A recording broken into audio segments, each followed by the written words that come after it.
13. CD 1. Track 1.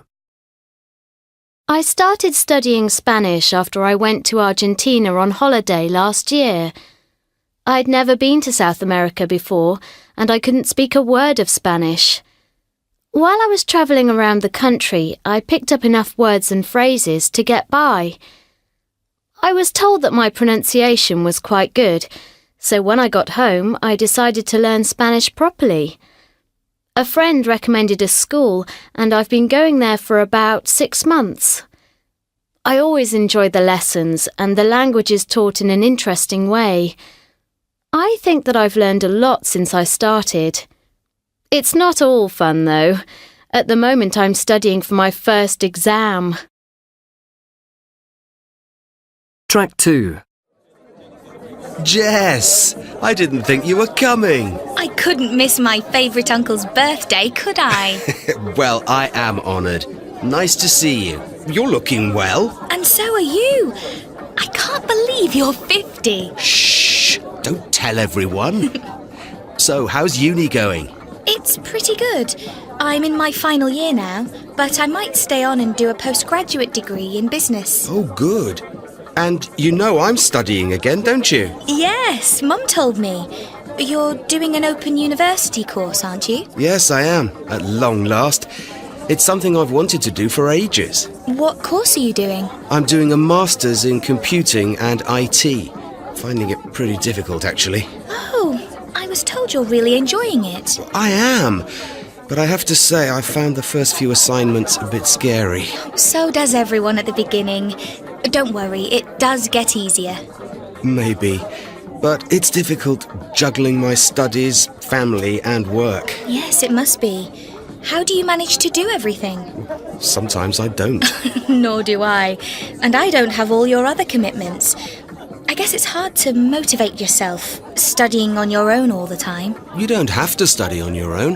There are tutorials you can go to every month, and the online support you get from tutors and other students is excellent. Right.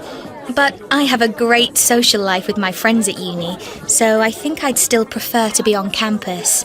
But the Open University is much more flexible. Everything's online, so I choose when and where I want to study. That is an advantage, I suppose.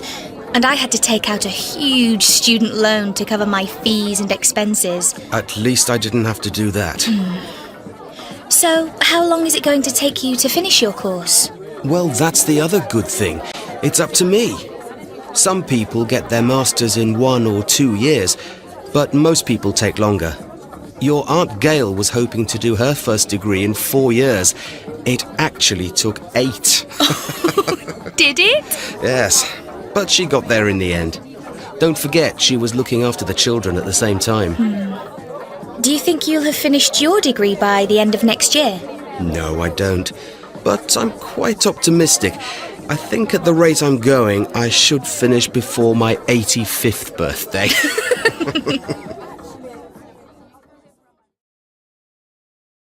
Track 3. 1. She's made it. She made it. 2. He started it. He'd started it.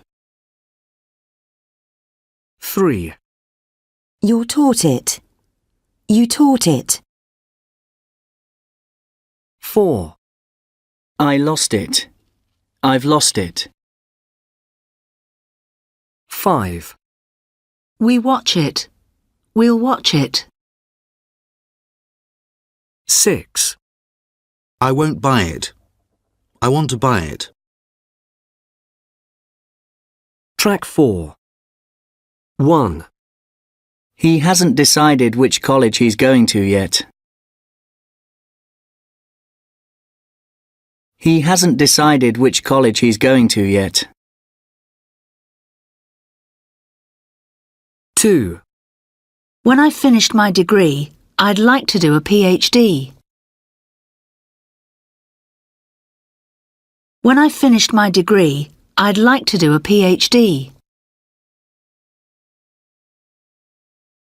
3. She's waiting to hear if she's passed her exams. She's waiting to hear if she's passed her exams. 4. She doesn't think she'll go to the tutorial today. She doesn't think she'll go to the tutorial today. 5. I've started a master's and I'm really enjoying it. I've started a master's and I'm really enjoying it. Track 5.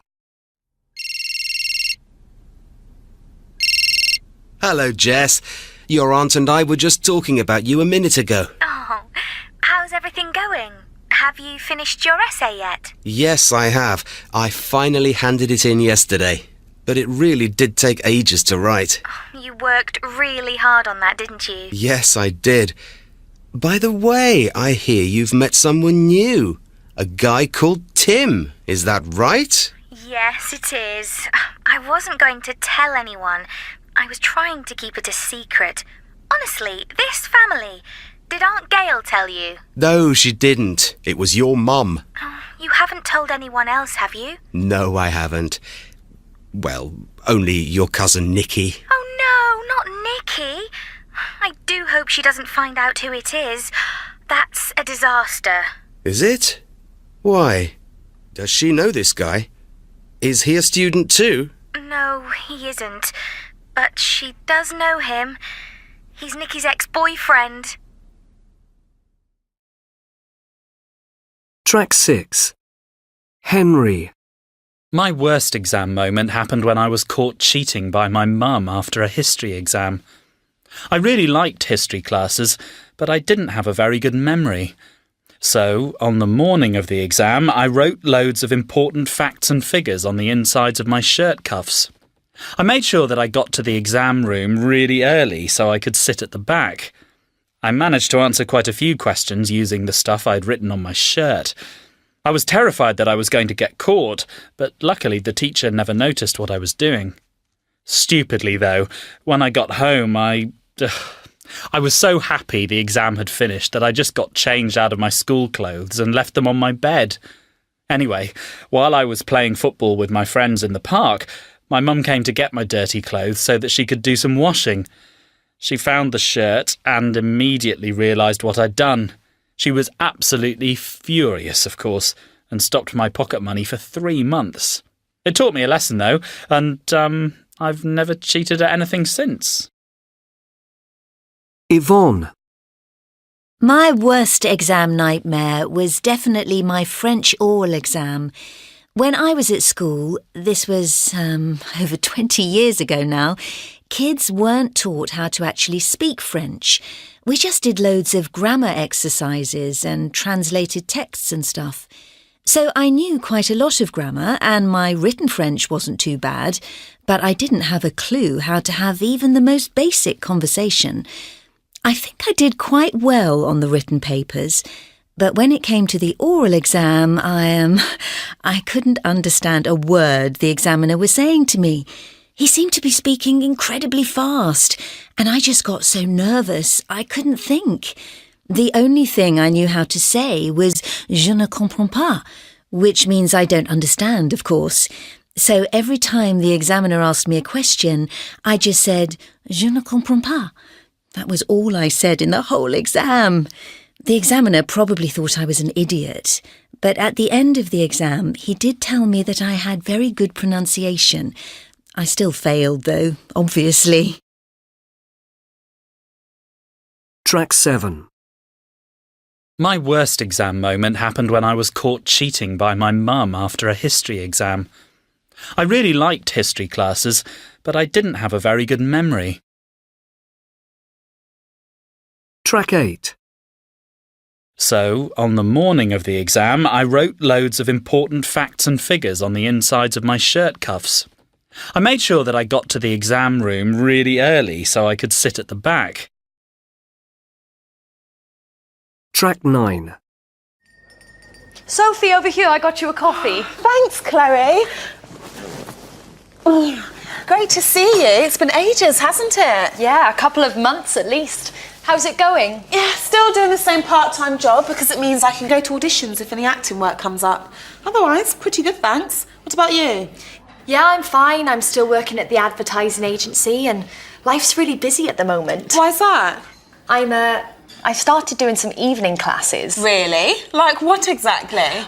Well, last night I did creative writing. It sounds fun, but actually it's quite challenging. How do you mean? Well, we have to write something in class every week, like yesterday I had to imagine I was an animal and write a story about a typical day, things like that. Yeah, I see what you mean. What's the teacher like? Oh, he's great. He's really enthusiastic and supportive. He's written a couple of novels, so I guess he knows what he's talking about. I'm sure he does. What else are you doing? Well, on Mondays I do a photography course. I got a new camera for my birthday, and there are lots of things I don't know how to do. Such as? Things like taking close-ups or getting the photos to print out properly, that sort of thing.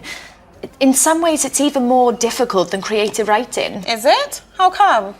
Oh, well, there's a lot of theory. It even involves some physics. But doing evening classes does help me relax more. In what way?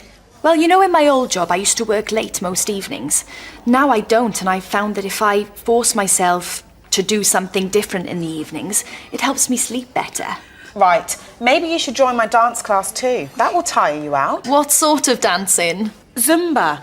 It's a dance exercise thing. Oh, yes. I think they do that at the place I go to. It's great. I go every Friday night. Really? Who with? With a few people from work. We're all beginners. But it's great fun. You should come. You'd love it. Well, I'll see if I'm free and I'll let you know. Well, try and come tomorrow evening because I'm off to the US on Sunday. Are you? How long for? 2 weeks. For work or for pleasure? It's a holiday. First, I'm going to my cousin's wedding in New York. Track 10. 1, I've just been told to go home. 2, We're going on holiday tomorrow. 3, I'm going to the cinema tonight. 4, We've borrowed £10,000 from the bank. 5, I've just got an email. 6, I've just sent an email. 7, Pete's staying with me at the moment. 8, I need some information. Track 11. I've just been told to go home. Who by? We're going on holiday tomorrow. Where to? I'm going to the cinema tonight. Who with?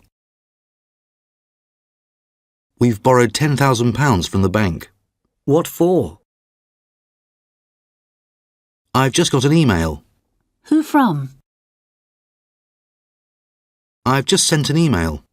Who to? Pete's staying with me at the moment. How long for? I need some information. What about? Track 12. 1, S. Promise. House. Purse. Purpose. Sense. 2, Z. Advertise. Noise. Vase. 3, Z. Close. S. Close. Z. Use. S. Use. Track 13. 1, Advise. Excuse. Realise. License. Close.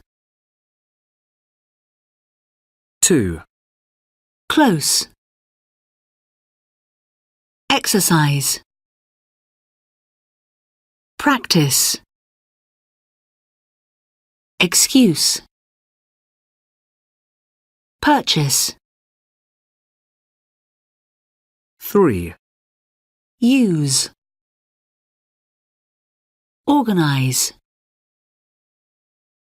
Use. Refuse. Noise. Track 14. Guy. Me?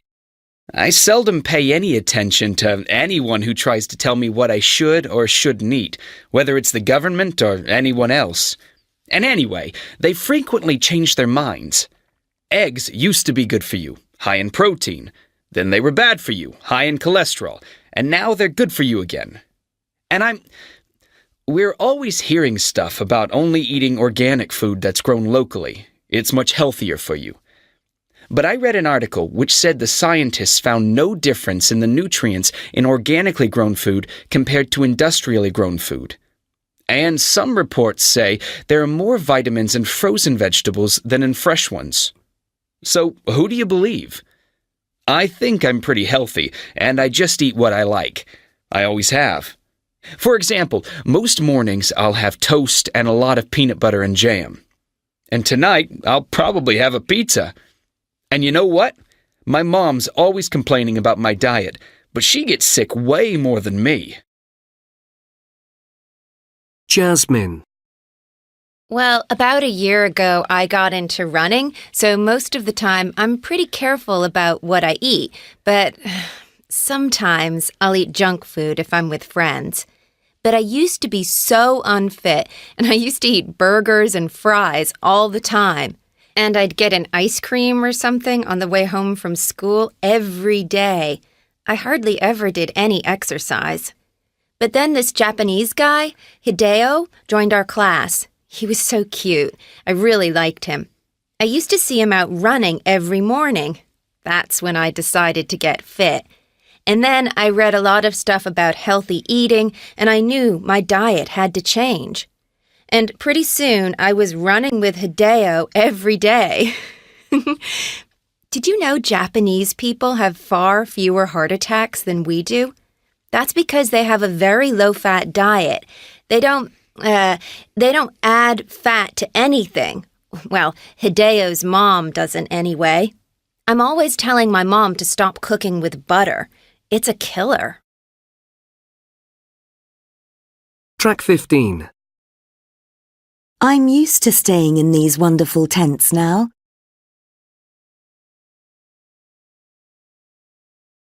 I'm slowly getting used to it.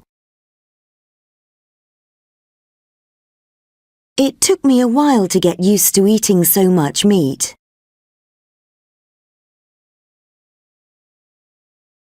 I certainly wasn't used to the lumps of fat.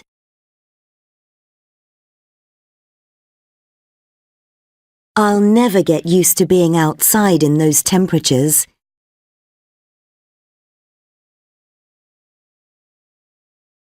I still haven't got used to IRAG. Track 16. Are you still advertising for another accountant? Yes, and we've started interviewing. Peter and I saw a couple of people this morning, and there are a few more applicants on the list. I'm seeing another two later on this afternoon, actually. How did the interviews this morning go? Well, to be honest, with the first guy, I made my mind up in about 10 seconds. I just had a hunch that he wasn't right for our company. What? You knew that in 10 seconds? You didn't give him much of a chance, did you? We didn't ask him to leave after 10 seconds. We interviewed him for at least half an hour. But I didn't change my initial opinion of him, nor did Peter. What was it that you didn't like? It wasn't anything in particular. There was just something about him. He had all the right qualifications and everything. Can't put my finger on it, really. It's instinct, isn't it? It's what that guy Malcolm Gladwell says. We get an immediate impression about someone, and it's often right. Malcolm who? Malcolm Gladwell. He wrote a book called Blink. He says we should go with our gut feelings more often. Is he just talking about people?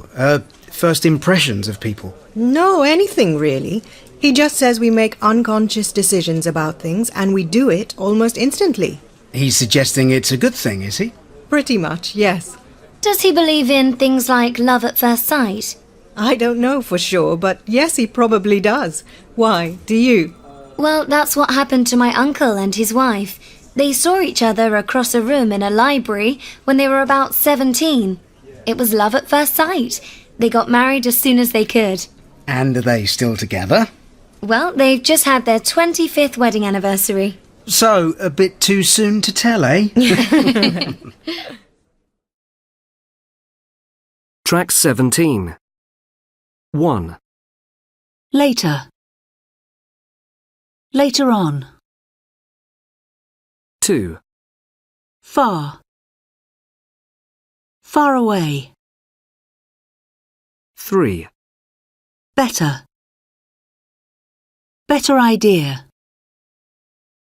4. More. More often. 5. Another. Another hour. 6. Sure. Sure about. Track 18. Are you still advertising for another accountant? Yes, and we've started interviewing. Peter and I saw a couple of people this morning. Track 19. Originate. Originality. Origin. Original. Originally. Realism. Reality. Realistic. Real. Realistically. Really. Recognize. Recognition. Recognizable. Recognizably.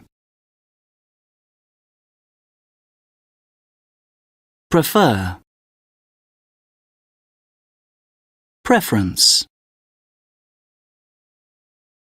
Preferable. Preferably. Responsibility. Responsible. Responsibly.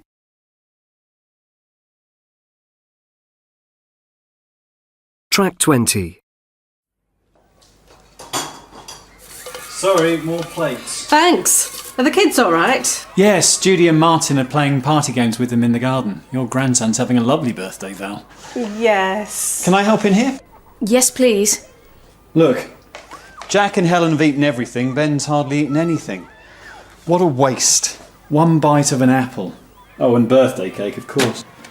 Don't worry about it. It's best just to let kids eat when they want. I don't know about that. I think it's important for kids to get used to good eating habits as early as possible. That's what I did with Helen, anyway. Right from the word go. I think you should make them stay at the table until they finish their food. I can't really see the point of forcing kids to eat. I think that just makes kids hate meal times, and then food becomes a bigger problem.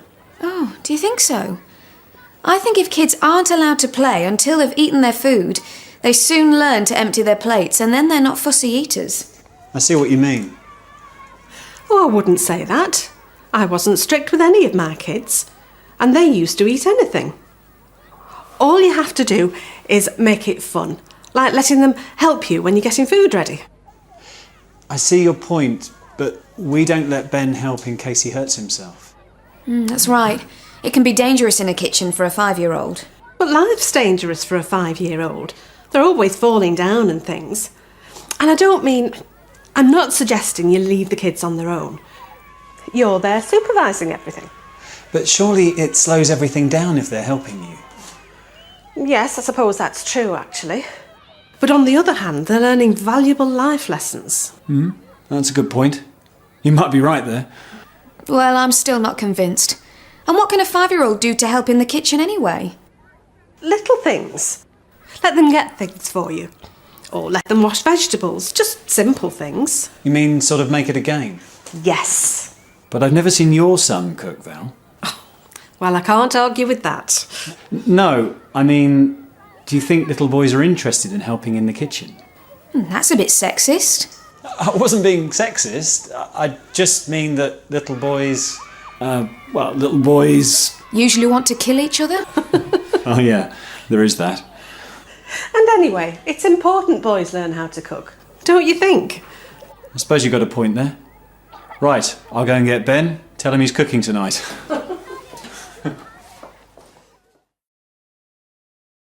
Track 21. Responsible. Responsibility. Courage. Courageous. Disappoint. Disappointment. Japan. Japanese. Mountain. Mountaineer.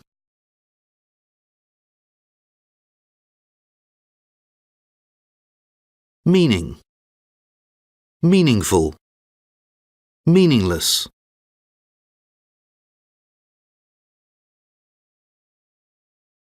Economy. Economical.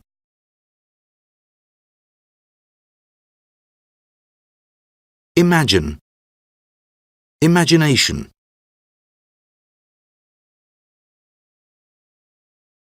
Danger. Dangerous. Foolish. Foolishness.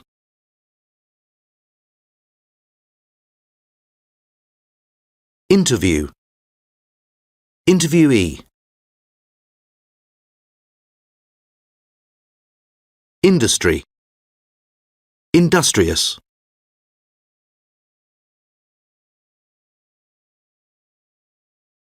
Track 22. Creativity.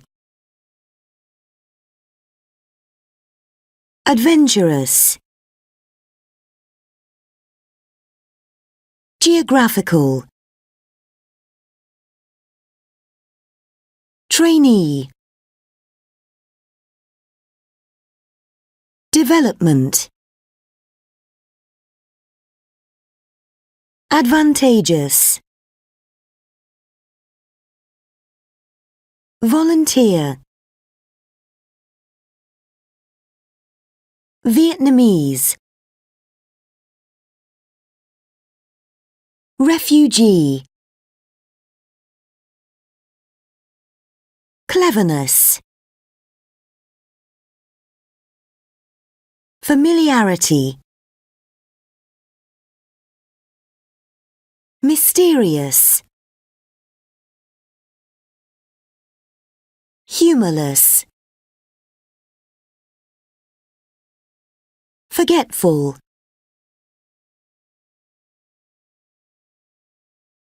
Track 23. Did you hear what happened at the parking lot near here yesterday? No, what? This woman had been shopping, and when she went back to the parking lot, she saw 4 men in her car. So she took a gun out of her purse and threatened to shoot them. Whoa!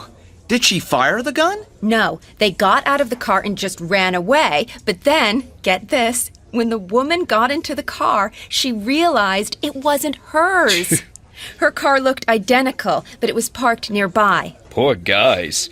Did they get their car back? Yes, the woman went to the cops to confess, and when she arrived, the 4 men were there reporting the theft of their car. Was she charged with anything? No, no one was hurt. But if she'd shot the men, she'd have been in serious trouble. No charge? That's ridiculous. She threatened them with a gun. If the men hadn't run away, she could have killed them. Yes, but no one was hurt, Arnie. That's not the point. The point is there are 80 million people in this country carrying guns. Well, 300 million guns to be precise, and that doesn't include the illegal ones. And you don't even need a permit to buy one. Oh, here we go. Arnie's rant about guns again.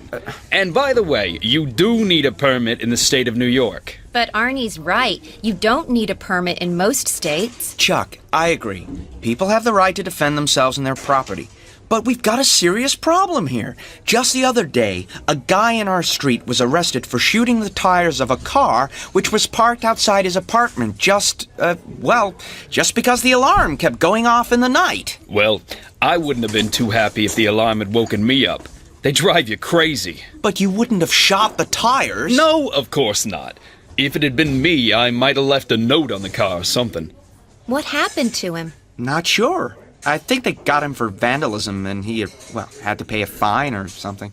And what would he have done if he'd actually seen the owner of the car? I mean, the guy with the gun was seriously angry. Yeah, well, we'll never know. But I bet Arnie would have locked him up and thrown away the key. Eh, Arnie? Too true. Track 24. If I'd known about it, I'd have come. If you'd told me, I could have helped you. She wouldn't have been upset if you'd called her. If Fred had studied harder, he might have passed.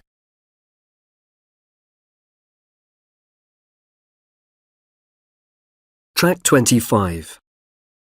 1.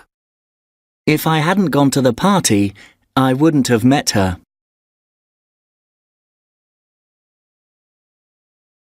If I hadn't gone to the party, I wouldn't have met her.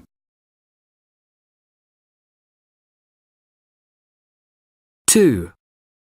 He wouldn't have known about it if you hadn't told him.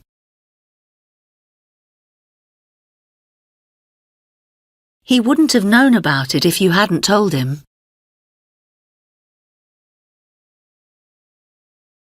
3. If you'd been more careful, you might not have got hurt.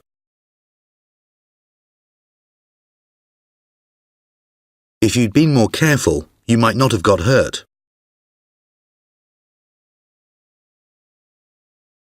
4. If I could have helped her, I would have done.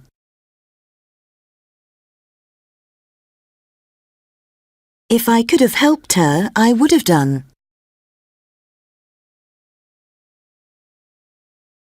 5. If Dave had known when your flight was, he could have picked you up.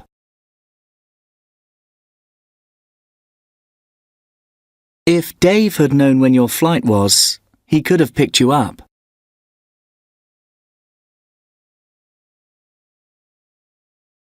Track 26. I wouldn't have met her. If I hadn't gone to the party, I wouldn't have met her.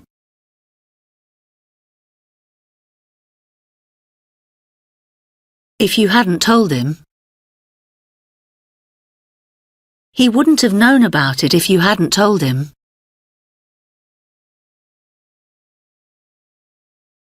You might not have got hurt. If you'd been more careful, you might not have got hurt.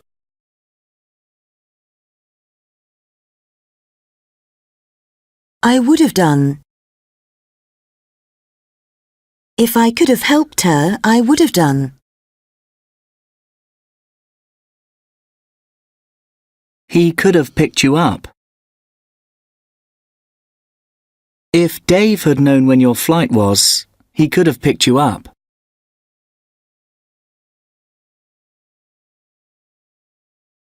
Track 27. Government figures out today show that the cost of keeping a person in prison for 1 year has risen to £40,000, and all our prisons are overcrowded. So what can we do to reduce the prison population?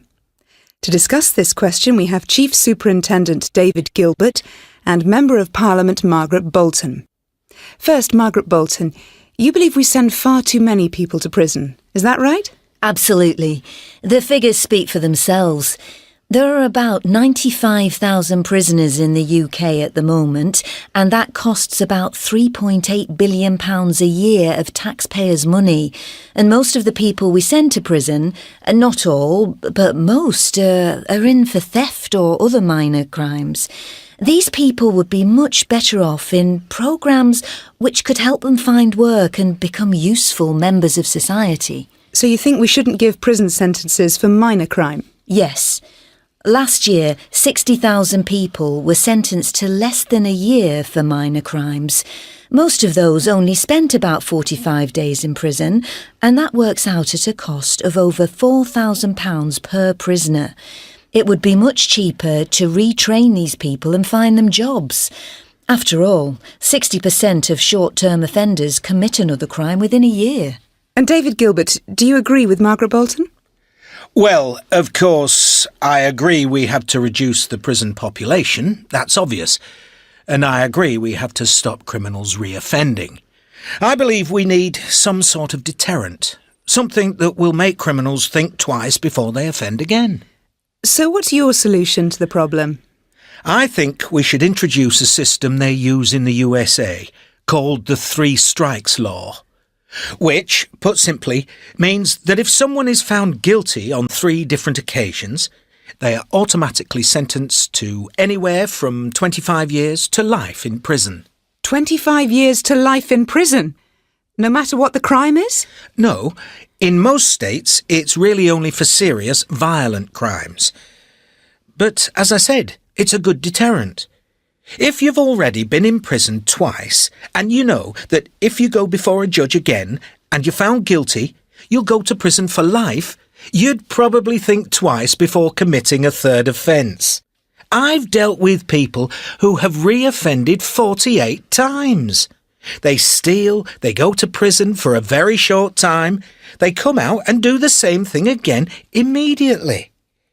We may as well have revolving doors in our prisons. But the 3 strike system doesn't work. I'd like to know what evidence Margaret has for saying that. Plenty.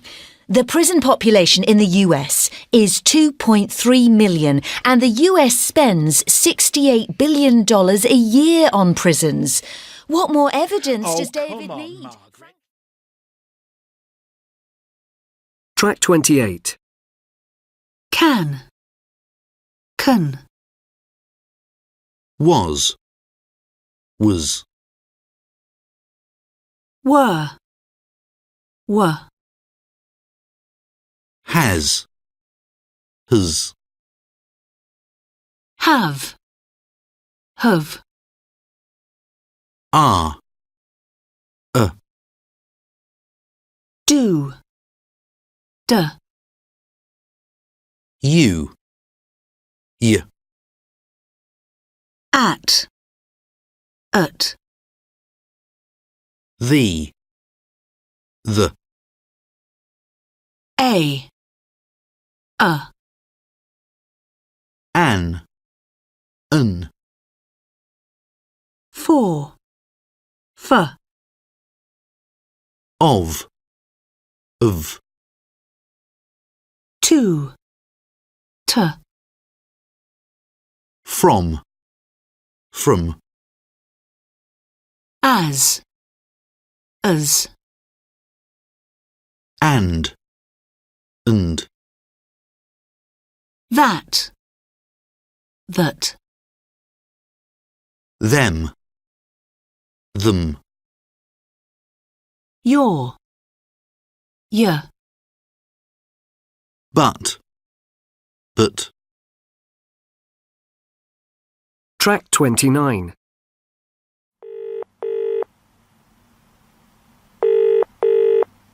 Hi, Chloe. I'm sorry it's taken so long to get back to you. I've only just got your message. Hi, Tina. Are you okay? You sounded in a terrible state. Would you like me to come round? No, it's okay, but thanks for offering. I feel much calmer now I've spoken to the police. How did that go? Well, they were here for about 2 hours, and they were very thorough, and they told me how I can make the place more secure. New locks and things. I'll get those for you if you like. No thanks, I better get them myself. I know exactly what's needed. Did they get much? The police? No, the burglars. Oh. Well, they emptied my jewellery box, took some cash and my iPod, but the worst thing was, they took my laptop. Your laptop? Did you back everything up? Said like a true IT person, Tina. Yes, I did. Well, when you get a new computer, let me sort that out for you. Oh, brilliant. Thanks. That'd be a great help. Are you sure you wouldn't mind? No, it won't take me long. Anyway, what else did the police say? They said they're not very hopeful about finding whoever it was, but they found lots of fingerprints. Right. And whatever it is the police use on these fingerprints leaves a really greasy mark on everything. It's going to take ages to clean it off. Would it help if I did that for you? No, that's okay, I can manage. Well, if you're sure. Yes, it's okay. Anyway, enough about me. How are things with you? When are you off to see your new man in Prague? Well, I was supposed to be going on Friday, but I'm not sure I can go now. I can't find anyone to house sit and look after the dog. Well, why don't I do that for you? Do you mean it? Yes, of course. Well, it'd be wonderful if you could. Right, that's settled then. What if I picked up the keys on Thursday? No, don't worry. It'd be easier if I brought them to you on Friday morning. I think I'll have to work late on Thursday. I'll get some food in for you and put it in the freezer. As long as you don't mind. No, not at all. That'd be great, thanks. So, what would you like? Oh, you know, something simple. A few bottles of champagne, some Russian caviar and... Oh, yes, right. Anyway, I'll see you on Friday. Track 30. Would you like me to come round? No, it's okay, but thanks for offering.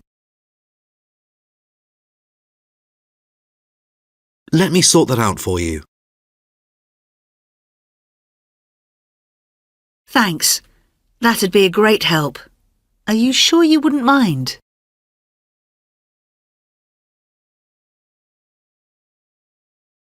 Would it help if I did that for you? No, that's okay.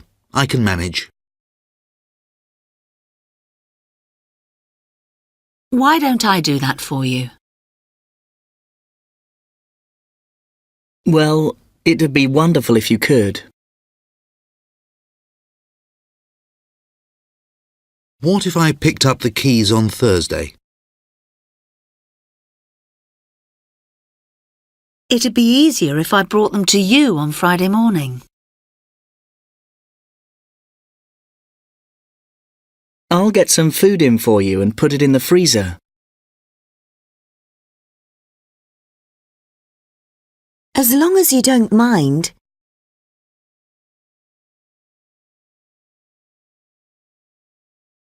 Track 31.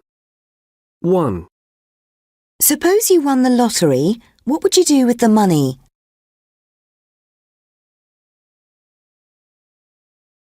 2.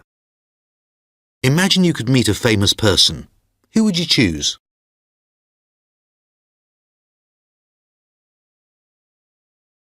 3. If you could have chosen your first name, what would it have been?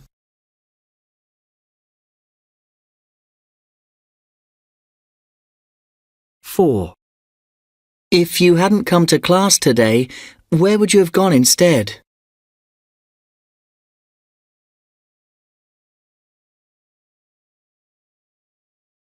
32. 1. I'd probably give a lot of it away to charity. I'd probably give a lot of it away to charity. 2. I think I'd choose the President of the USA.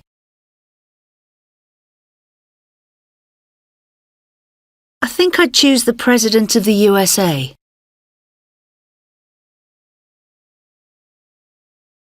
3. I'd have chosen Alex.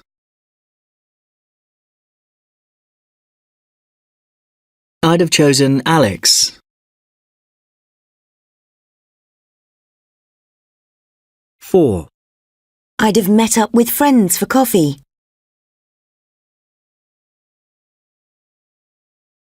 I'd have met up with friends for coffee.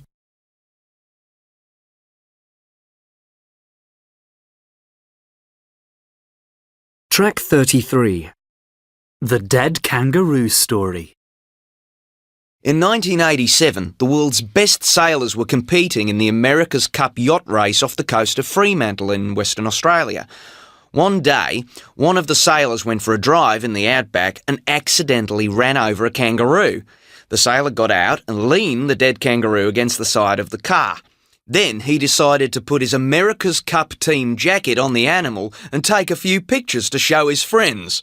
However, it turned out that the accident hadn't killed the animal. It had only knocked it out. While the sailor was taking some photos, the kangaroo came round.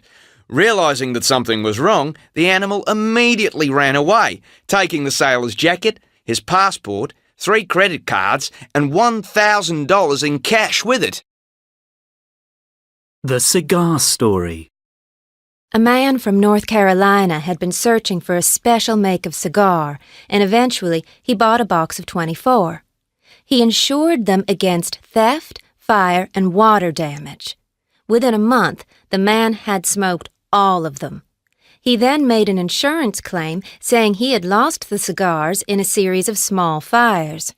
The insurance company refused to pay, knowing the man had obviously smoked the cigars.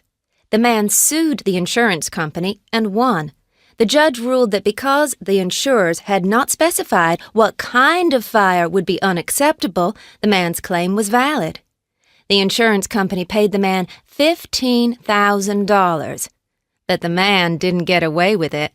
After he cashed his check, the insurance company told the police what had happened, and the man was arrested on 24 counts of arson. He was fined $24,000 and faced a 24-month prison sentence. The Exploding House Story. A woman from California had been trying to get rid of all the bugs in her home for years, but without success.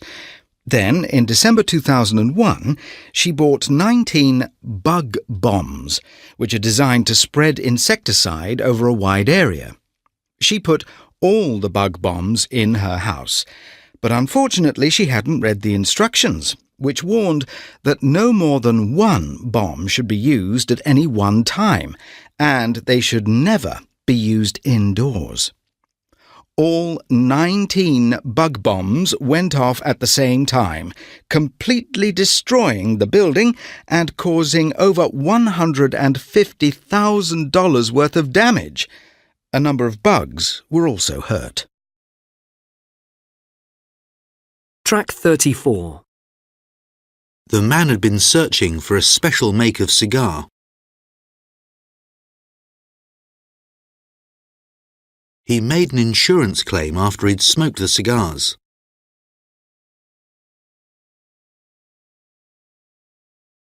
The man hadn't killed the kangaroo. A woman had been trying to get rid of all the bugs for years.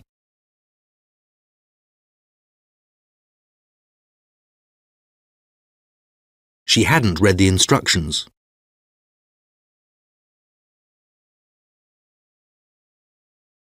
Track 35. So yes, I got 2 new clients, so it was a pretty successful trip. By the way, how was your trip to Poland? Fine, once I got there.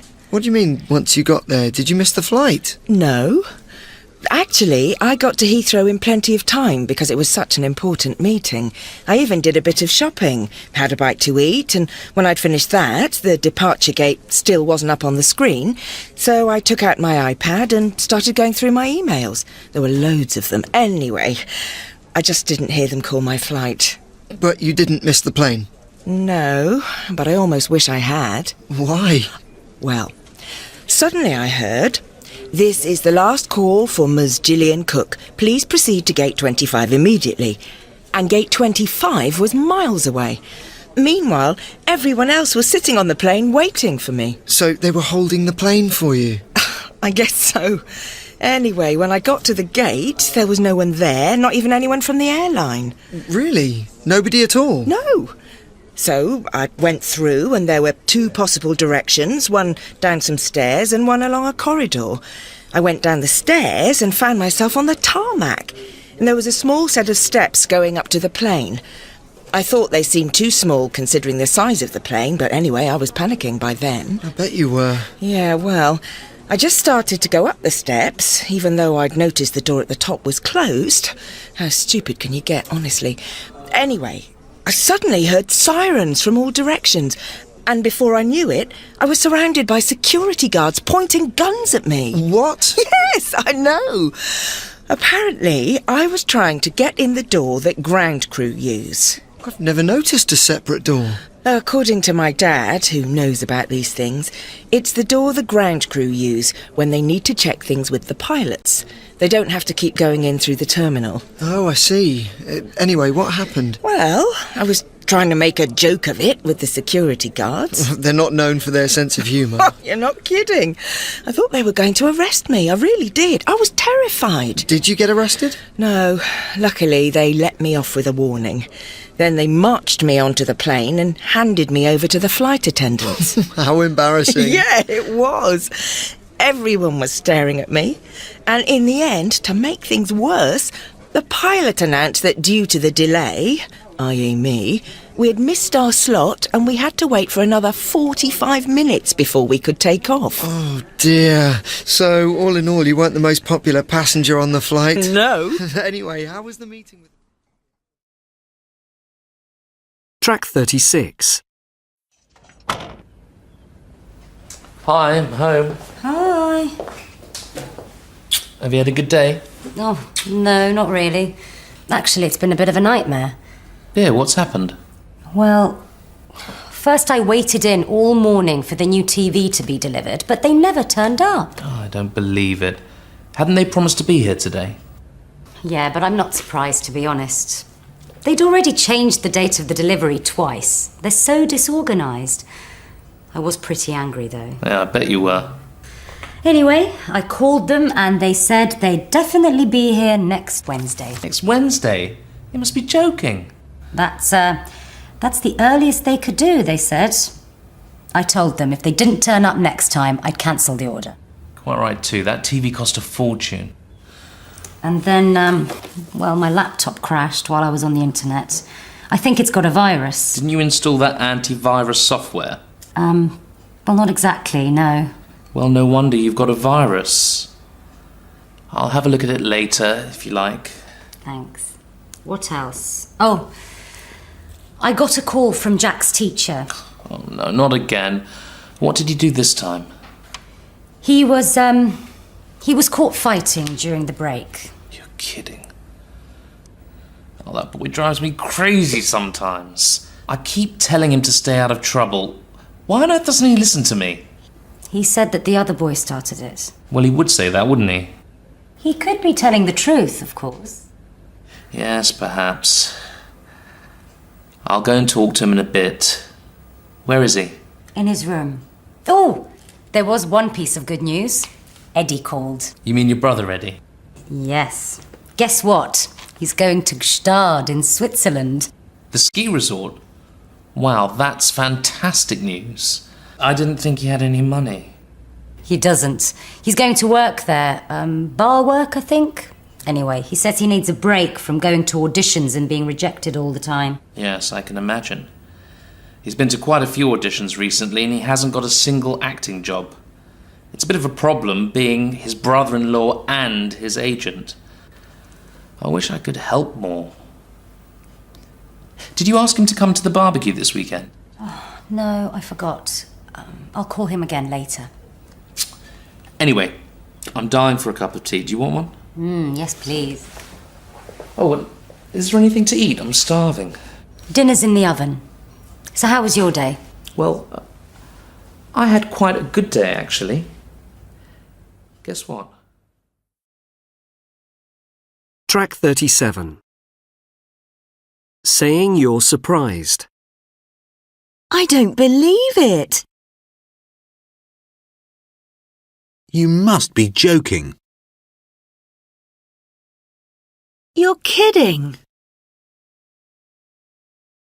Why on earth doesn't he listen to me? Wow, that's fantastic news. Saying you're not surprised. I'm not surprised, to be honest. I bet you were. Well, no wonder you've got a virus. Well, he would say that, wouldn't he? Yes, I can imagine. Track 38. Ah.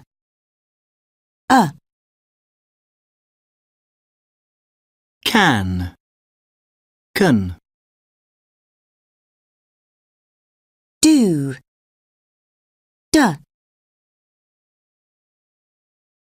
Does. Does. Has. Has. Have. Have. Was. Was. Were. Were. Track 39. Can you come to my gig tonight? Yes, I can. Can Jill?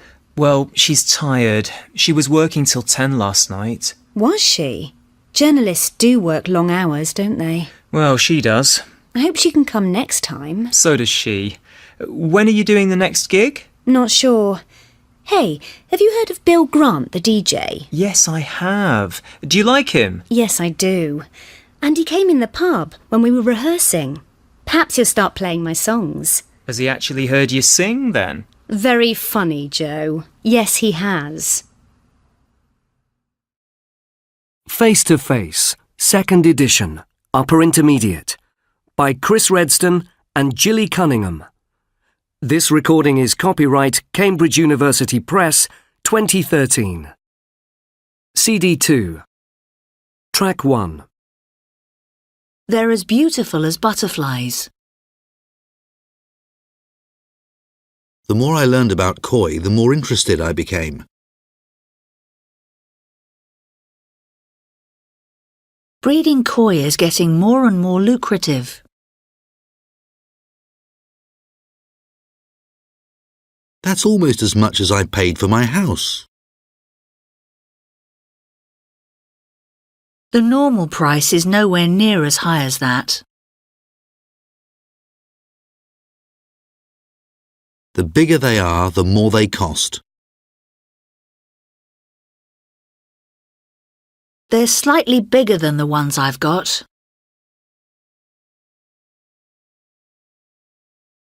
Track 2.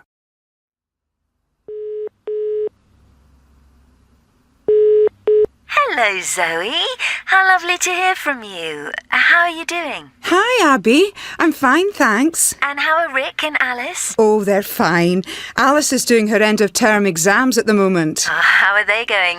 Well, she did so little preparation. I think she's going to fail some of them. Oh, I'm sure she'll be fine. Anyway, the reason I'm calling is that we're heading down to your part of the world next week on holiday. Really? Yes, we're going to Windsor. Where are you staying? We're staying in a bed and breakfast for a few days. Rick found a really cheap deal on the internet. Well done. It's not easy finding cheap deals at this time of year. Windsor is packed out during school holidays. Have you got any plans for while you're here? Not really, but we're going to take Alice to Windsor Castle, of course. She really likes history. Rick's not too keen, but I think we've talked him into it. Well, I'm sure he'll enjoy Windsor Great Park. That's really lovely. Right, I'll tell him. That'll cheer him up. And what else have you got planned? Well, we're going to visit Eton College. Oddly enough, Rick really wants to go there. He says he's going to complain about the standard of politicians they keep giving us. Actually, we were wondering if you'd like to come with us. Oh, sure. I have been on a tour of the college once before, but I'd love to go again. It's fascinating. By the way, there's a documentary on about Eton.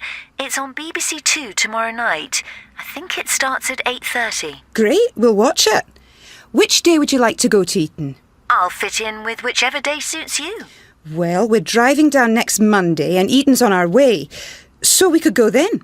hang on a minute. I'll just write that down. Monday, you said. Yes, but that's a weekday, of course. Will you be working that day? Don't worry, I'll just take the day off. Right, that's settled. I'll go ahead and book a tour for Monday afternoon.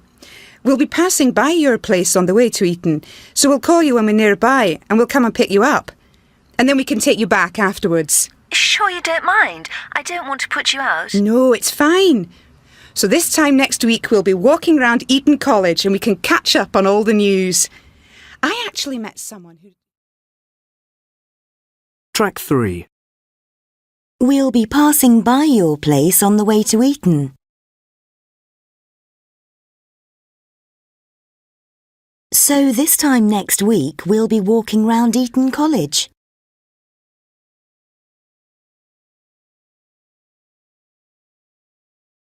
Where will you be staying? Will you be working that day? Rick won't be coming with us.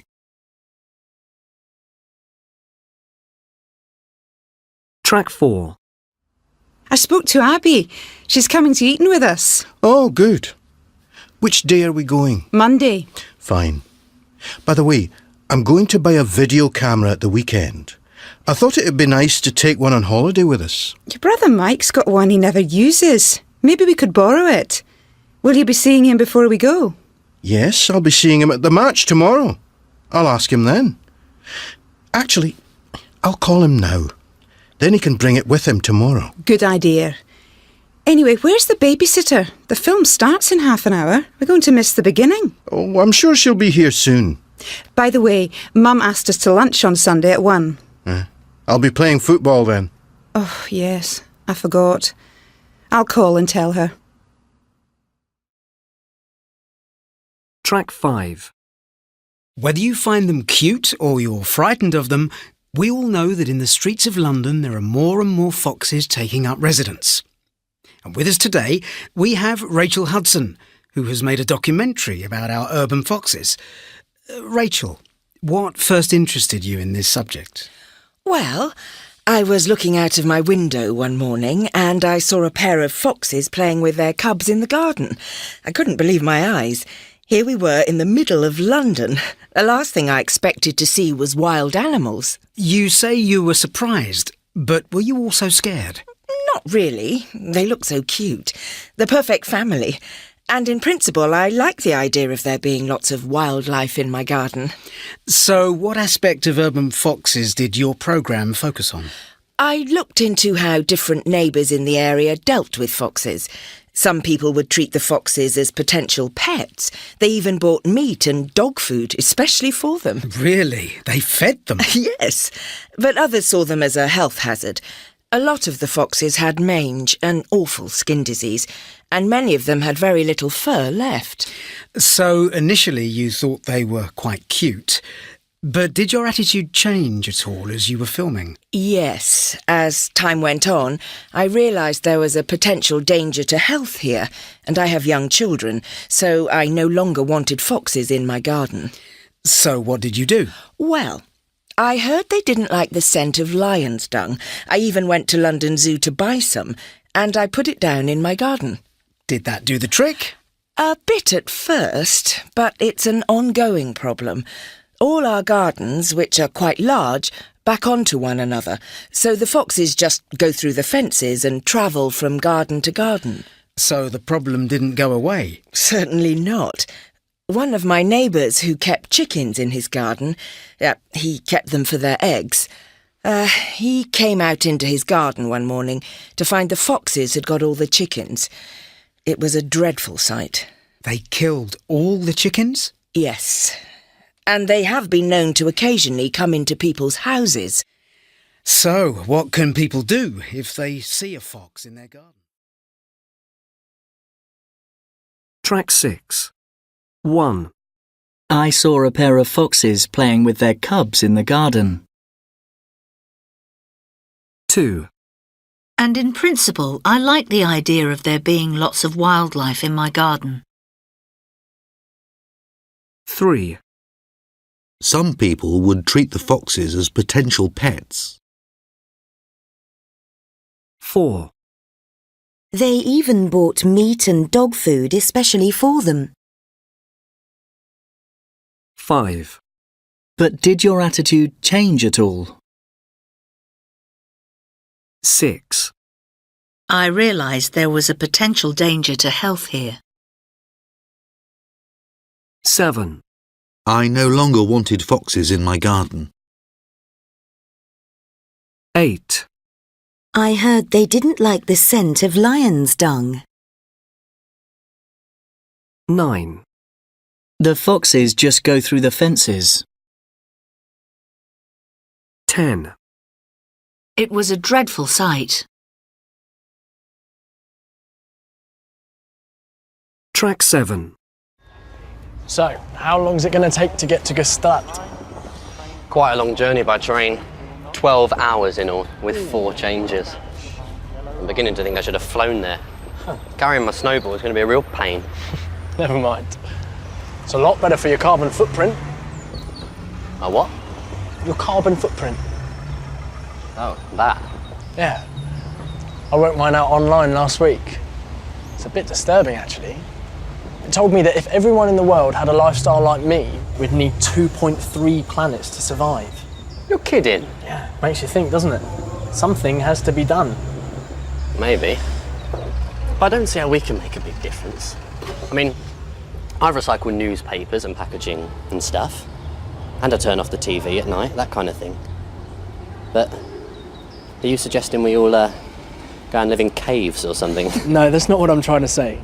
What I meant was that there are lots of other things we can do, not just recycling or saving energy. Like what? Well, take food shopping, for example. It'd be much better if everyone bought food that's produced locally, not stuff that's flown halfway around the world. That's an interesting point. I've never really thought about that. But if we all stopped eating, say, bananas, then the economies of some countries would collapse overnight. How moral or ethical would that be? Fair enough. But I still think we should eat more locally grown stuff and avoid buying things with lots of packaging. Yes, but then again, the packaging keeps the food fresh. Nobody's going to buy food that's gone off, are they? No, of course not. But I just don't think it's right that the food industry creates so much rubbish. Okay then. What else could I do? Let me think. Well, you could become a vegetarian. Why'd you say that? Well, one argument in favour of being vegetarian is that farming animals is wasteful and uses so much energy. Did you know that the same area of land can produce enough soybeans to feed 600 people, but only enough beef to feed 20 people? But I think people should have the right to eat whatever they want. I mean, are you saying that human beings shouldn't be allowed to eat meat? No, that's not what I meant. All I'm saying is that meat production is very damaging to the environment. Well, some people would argue that humans have always eaten meat. And we've been around for 1.5 million years. Yes, but there weren't billions of us then. Anyway, let's go eat. All this talk of food is making me hungry. We can eat at the station cafe. What do you fancy? Well, it's hard to say. I was looking forward to a burger, but maybe I'll just have a salad sandwich.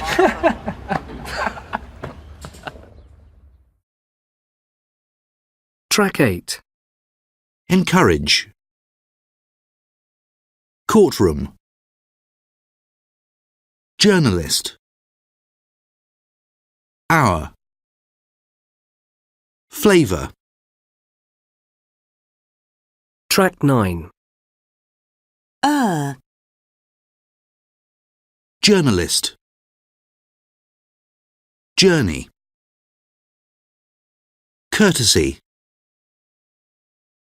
Journal.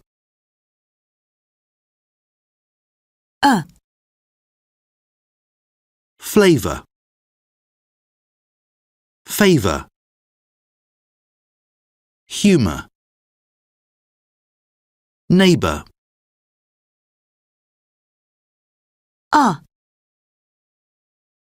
Encourage. Courage.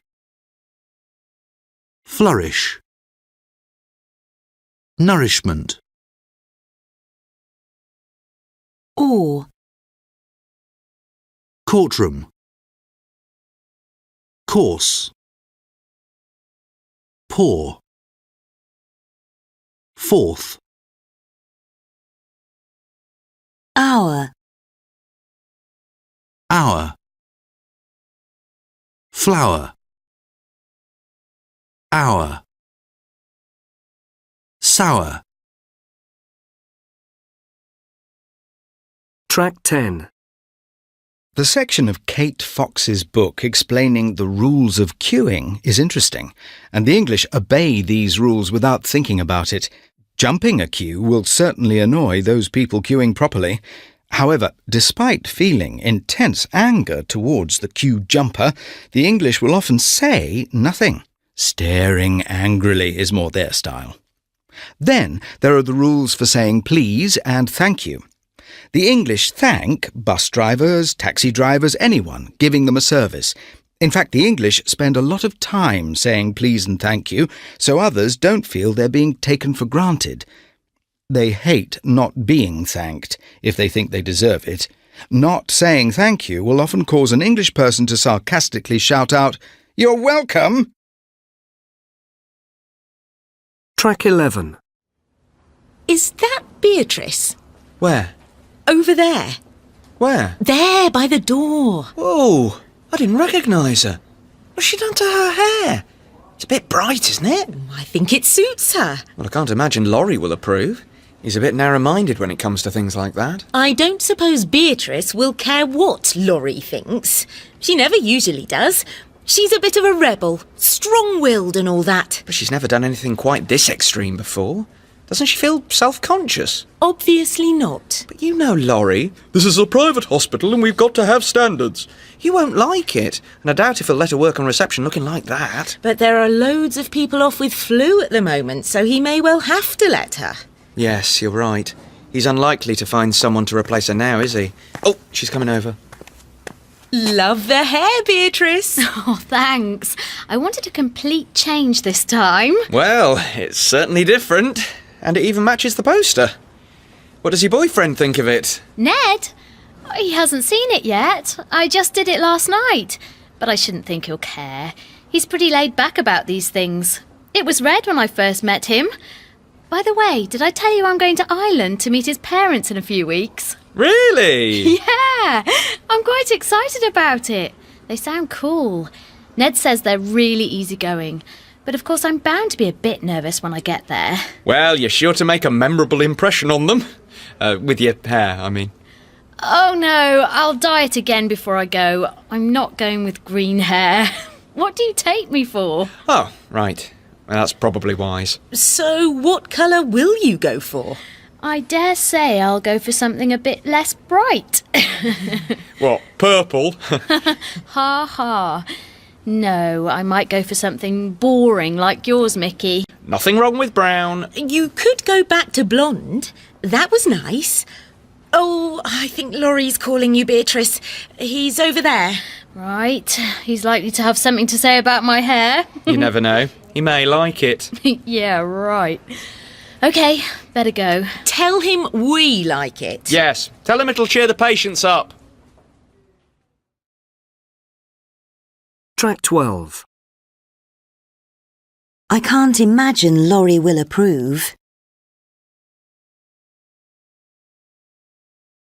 I don't suppose Beatrice will care. I doubt if he'll let her work on reception. He may well have to let her. He's unlikely to find someone to replace her. But I shouldn't think he'll care. I'm bound to be a bit nervous. You're sure to make a memorable impression. I dare say I'll go for something a bit less bright.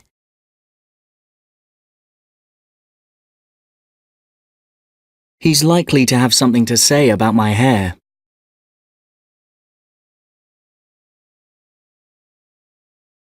Track 13. Are you worried about still having that tattoo when you're 60? Do you mean, do I ever think about whether I'll still like it or not? Though actually, it doesn't matter anyway, because I never worry about the future. What's the point? You could fall under a bus tomorrow. And anyway, I love this design. I think it's beautiful. It's not like I've got my first boyfriend's name tattooed on my arm. No, it's fine. I'm sure I'll still like it, even when I'm 60. Would you feel the same about your trainers if they weren't a well-known brand? It's about your image, so no way. But it's not just any old label, is it? There are loads of labels, but some are just so not cool. I wouldn't go anywhere near them. What you put on your feet counts, and these are sweet. Everyone can see them. I always check out what other people are wearing. When you buy clothes, do you prefer to buy one quality item or several cheaper ones? Well, I don't want them to fall apart as soon as I put them on. But how well they're made or what the material is isn't that important, no. I mean, fashion changes all the time, and if you want to keep up to date, you need... Unless you've got loads of money, you can't afford to buy new stuff that often. So, cheap and fashionable, really. That's what I go for. Do you like wearing jewellery? I love a bit of bling, a bit of gold, but some people go over the top, don't they? They're covered in it, but that's more about letting the world know you've got loads of money. Anyway, I just have this gold chain and this ring. Oh, and yeah, I nearly forgot, my earring. That was a present from my girlfriend. Do you think women look better with or without makeup?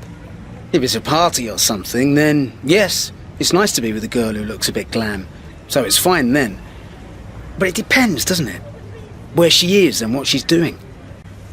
If you're off to the beach or if you just want to go out for a walk, then I think it looks better if she doesn't wear any makeup. She just looks more natural. But I know loads of girls who always wear it. They wouldn't be seen dead without it.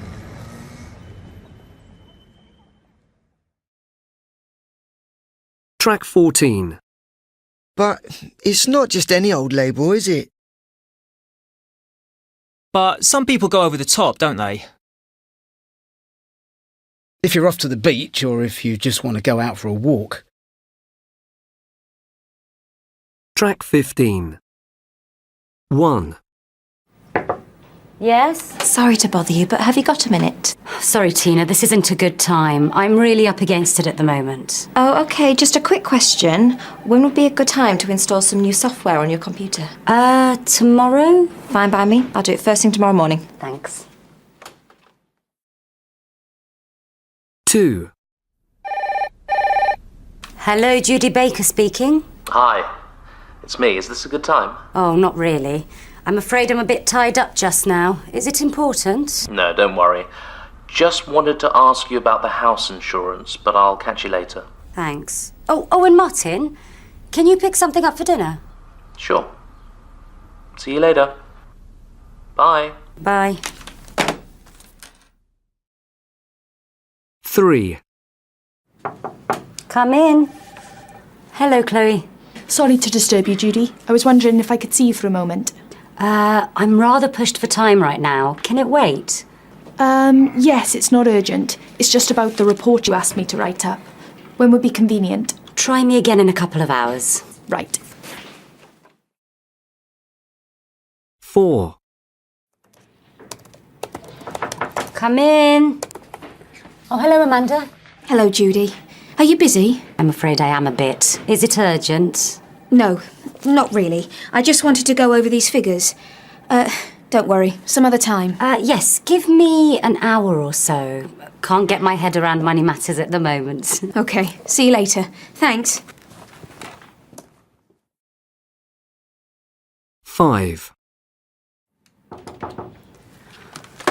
Yes. Judy, can I have a word? I'm really rather busy right now, Colin, but what's the problem? I don't suppose I could use your office any time today. It's just that I get so many interruptions out there, I can't get any work done. What have I said? What's so funny? And you think it's any better in here? Track 16. Can I have a word? Can I have a word? Sorry, I'm rather pressed for time right now. Sorry, I'm rather pressed for time right now. Track 17.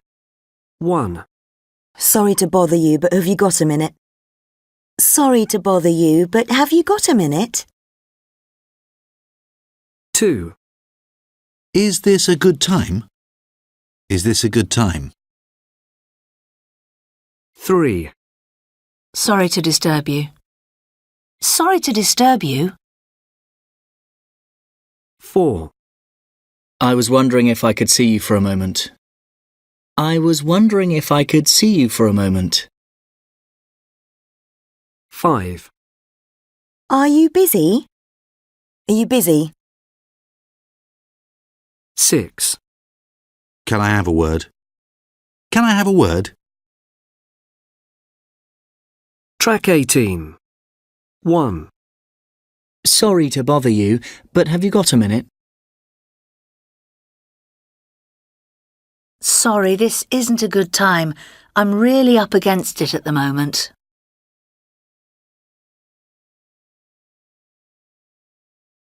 I'll catch you later then. 2, Is this a good time? I'm afraid I'm a bit tied up just now. I just wanted to ask you about the house insurance.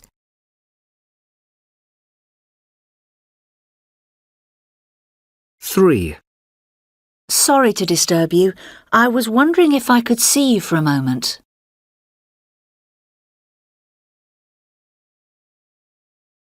I'm rather pushed for time right now. When would be a good time? 4, Can I have a word? I'm really rather busy right now. Don't worry, it's not important. Track 19. Well dressed. Bad-tempered. Absent-minded. Well-designed. Time-consuming. Track 20. Stress pattern 1. Well dressed. Strong-willed. Laid back. Well known. Stress pattern 2. Bad-tempered. World-famous. Good-looking. Self-conscious. Well-written. Stress pattern 3. Absent-minded. Open-minded. Level-headed. Easy-going. Stress pattern 4. Well-designed. Well-behaved. Self-assured. Well-equipped. Stress pattern 5. Time-consuming. Health-related. Track 21. 1, A. What did you give Jamie for his birthday? Well, he's been asking for a pet for ages. We were going to get him a dog, but he said he really wanted a snake. The feeding would have been a bit of a problem, though, you know, live mice and so on. Anyway, my husband loves cats, and they're easy for kids to look after.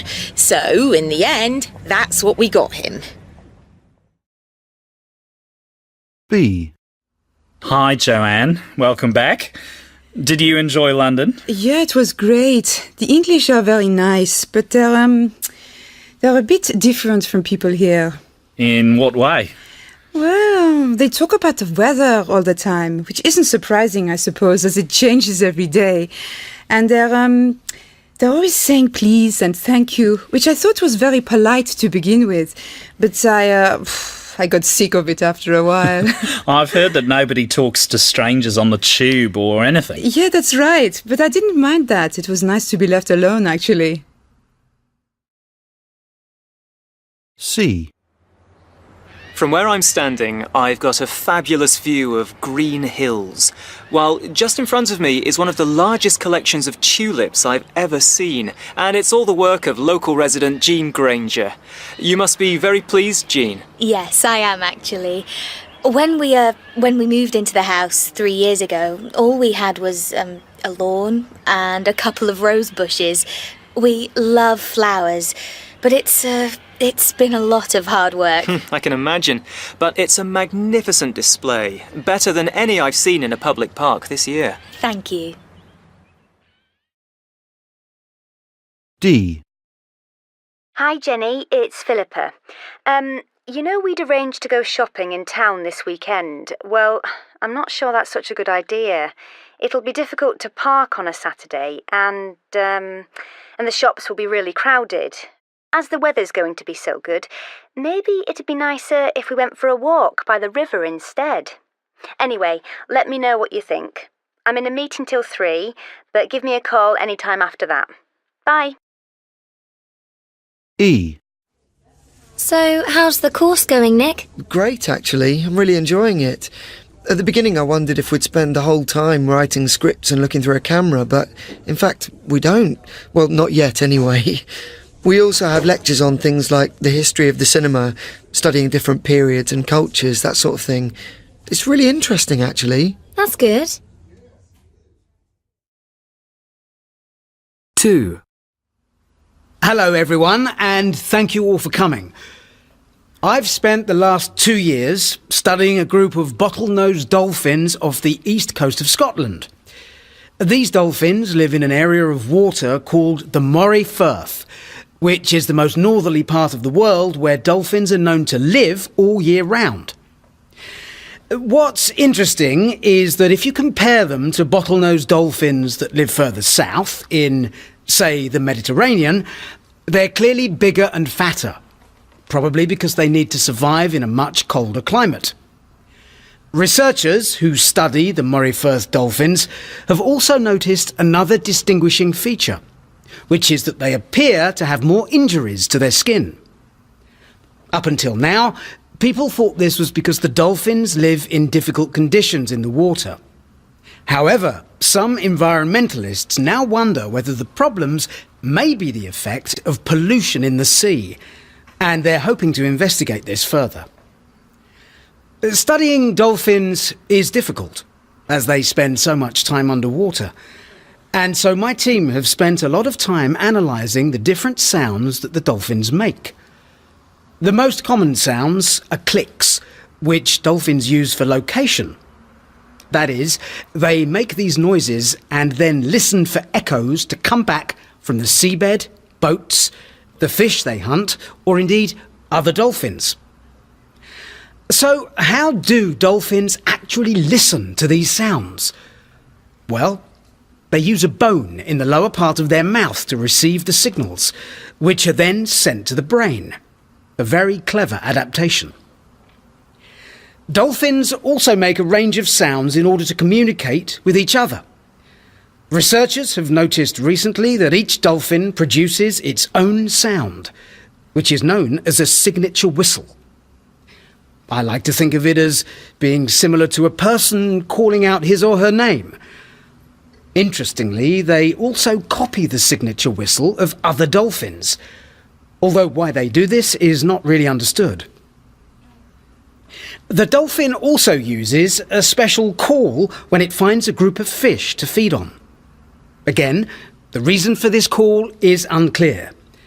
Some researchers have suggested this sound may be used to confuse the fish, while others think that the first dolphin is calling for help in surrounding the fish before they start feeding. Another interesting thing we have discovered recently is that Track 22. According to a new survey out today, it seems we're spending more time than ever waiting in airport departure lounges. So we sent our reporter Nicole Watson to Heathrow to find out how people are passing the time there. Thanks, Dan. Excuse me, madam. Where are you flying to today? I'm going to Madrid. And can I ask how you normally spend your time while you're waiting for your flight? Well, I always download a few books onto my Kindle before I go on holiday. So when I get to the airport, I usually find somewhere quiet and read. So you just read until your flight is called? Yes, that's right. Once I got so involved in the book I was reading that I missed my plane. Really? Yes, it was quite embarrassing actually. And what about you, sir? How long have you been here today? I've been sitting here for nearly 5 hours. Wow, that's a long time. Yes, there's a problem with the plane or something. Oh, and how have you been spending your time? Well, I really love people watching, and airports are just brilliant for that. Earlier on, I recognised a couple of actors I've seen on TV. Anyway, that's all I've been doing, really. I've also called my parents to say goodbye. Right. And the gentleman sitting next to you? How do you feel about waiting at airports? I can't stand it, to be honest. Luckily, I only live 10 minutes away, so I usually check in as late as I can. And how are you spending your time here today? I'm doing a part-time business management course at the moment, and it involves quite a lot of work. So I'm working on my iPad trying to catch up. And why are you travelling today? I'm flying to Hamburg for some meetings. I'm supposed to be seeing my first client at 11, but I see the flight's been delayed. I doubt I'll be there in time now. And how about you, madam? Well, I've been looking round all the shops. I have 3 kids and I never get time to shop for myself, so I'm having a great time today. Have you bought anything? Yes, a handbag and some perfume. I'm also thinking of buying a camera, but I think they might be cheaper online. And where are your kids now? They're with my husband in that restaurant over there. My youngest is usually very good, but he's being difficult today, so we've decided to take it in turns to look after them. Thanks very much. So that's how people are passing the time at Heathrow today, Dan. Back to you in the studio. Thanks, Nicole. Now, these days, many people seem to be... Track 23. Here's Ian. Hi, everyone. Sorry I'm late. No problem. Clive and I have only just got here ourselves. So how was your first day back at work? Well, it was a bit of a nightmare, actually. Oh, why's that? Well, I'd only been away from the office for like a week, but there were over 500 emails in my inbox this morning. Oh, yeah, that always happens to me too. Well, I love getting emails. Well, from friends anyway. Emails and social networking sites. They're the main things I use the internet for these days. Apart from shopping, of course. Yeah, that's true. I do a bit of shopping online. A bit? Molly, please. Well, you see, it's so easy, isn't it? You just sort of click on a few icons, add it to your online basket, and that's that. It doesn't feel like you're spending money at all. It does when the credit card bill arrives. Yeah, I generally. I get a lot of things online too, especially downloads, ebooks, music, films, things like that. We should start downloading films, Molly. We never have time to go to the cinema these days. Yes, Olivia and I hardly ever go to the cinema either. That's because you're usually too busy playing that role-play game of yours. Honestly, every time I often come home and find that he's been sitting in the study for hours, fighting some evil monster or something. That's only when your mother comes to stay. Haha, very funny. They're very addictive, though, those role-play games, aren't they? Yeah, and incredibly popular, too. Any number of people can play. Some of them have, about 500,000 people playing at the same time. Really? Wow. Well, the thing I love most about the internet is Skyping people. Do you use Skype a lot? Yeah, I do, actually. A lot of my family live in the States, and we kind of keep in touch we Skype each other a lot. It's become a weekly thing, really. It's a great way to keep in touch, and it means I can see my nieces and nephews growing up. Yes, it's wonderful. Much better than phoning people. And it's free. Excuse me, are you ready to order? Oh, no, sorry, we've been chatting. Can we have, can you give us a few more minutes? Of course. Let me know as... Track 24. 1. Eddie, good to hear from you. How are you doing? I'm good, thanks. Listen, mate, this has to be short because I'm just about to go to work. So how's life in Gestalt? Anyway, the reason I'm... how's life in Gestalt? Oh, sorry, there's a bit of a delay on the line. Shall I call you back on the hotel's landline? No, don't worry. This is just a quick call to say finishes this week and I'm coming home next Monday. And I was wondering if you'd like up in the evening. Sorry, you're breaking up a bit. I didn't catch all of that. Is that any better? Yes, that's okay. I can hear you now. I said the job finishes this week and I'm coming home next Monday. Really? Great. Yeah, and I was wondering if you'd, like to meet up in the evening. Yeah, of course. That'd be great. Actually, why don't I pick you up from the airport? I could leave work early. But don't tell your dad. Don't forget he's my boss. Well, it'd be great if you could. Thanks a lot. I get into Heathrow at, 3:20 in the afternoon, UK time. What's your flight number? Oh, sorry, Tony. I'm just about to run out of credit. I'll email you the flight details. Great. I'll see you on Monday then. Bye. See ya. Bye. 2. Hello, Harry. Hello, Tony. How are things? Oh, not bad, thanks. Just speaking to your son. He's coming back next Monday. How come Eddie never tells us these things? Oh, that's Eddie for you. Anyway, I was just off to show some people around the new flats. Good. Hope it goes well. Anyway, the reason I'm calling is that we're having a planning meeting next... Sorry, it's a bad line. You'll have to speak up a bit. Would you like me to phone you back? No, it's okay. I can hear you now. What were you saying? We're having a big planning meeting next Monday afternoon, and I'd like you to be there. Next Monday? Yes. We're going to be discussing plans for this year's sales conference, and we want your ideas. Why, is there a problem? No, it's fine. I'll be there. Good. It's in, it's in meeting room B, and we'll be starting at 2:30. See you then. Right. Oh, and good luck with the new clients. Thanks. 3.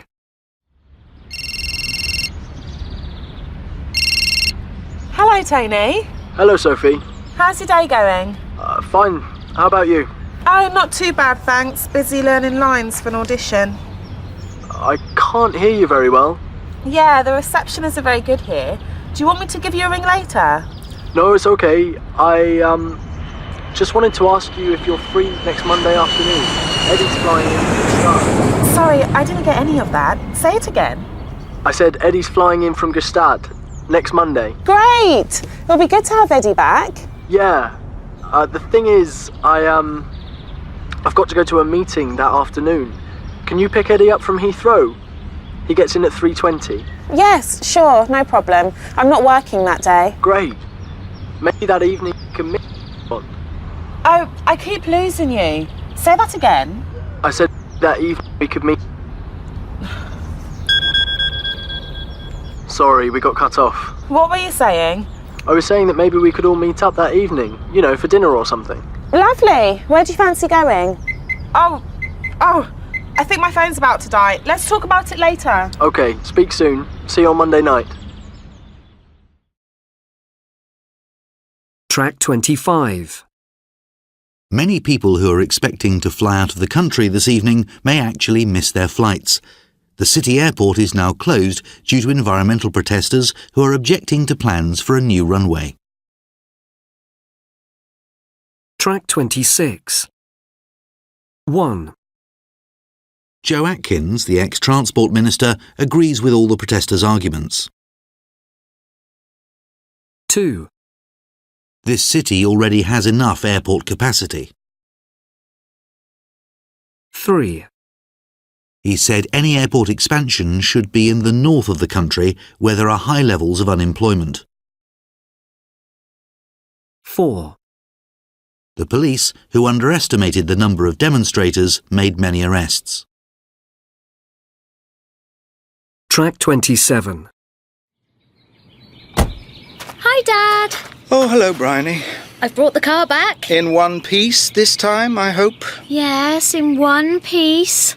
Honestly, Dad, I wish you'd stop talking about that accident. It was months ago and there was hardly any damage to the car. Fair enough. But have you filled it up with petrol? Sorry, I'm afraid not, and it's nearly empty. Sorry, Dad. I'm a bit short of money at the moment. In fact, I need to borrow some. I owe my flatmate £100 and my rent's due. How do you manage to get into so much debt? Oh, it's really easy. Yes, well, get a loan from the bank. I can't. I'm already overdrawn. Honestly, Bryony, you never change. It's about time you look for some real work. I've still got the part-time job at the restaurant, and I can't rehearse with the band, do the pub gigs in the evening, and work all day as well. The band's getting quite well known locally, you know. We've got a gig on Saturday and one on Sunday. You should come. Your mum and I are thinking of going away this weekend. Oh, pity. We're getting quite popular. We've just put our new song on YouTube and it's already got over 1,000 hits. I just wish we could get a recording contract. Anyway, please, can you lend me some money? I don't know. Oh, come on, Dad. Please. I'll pay you back, I promise. So, how much do you need? £250 should do it. £250? No, that's too much. You can have £150, but don't tell your mum. She'll go mad.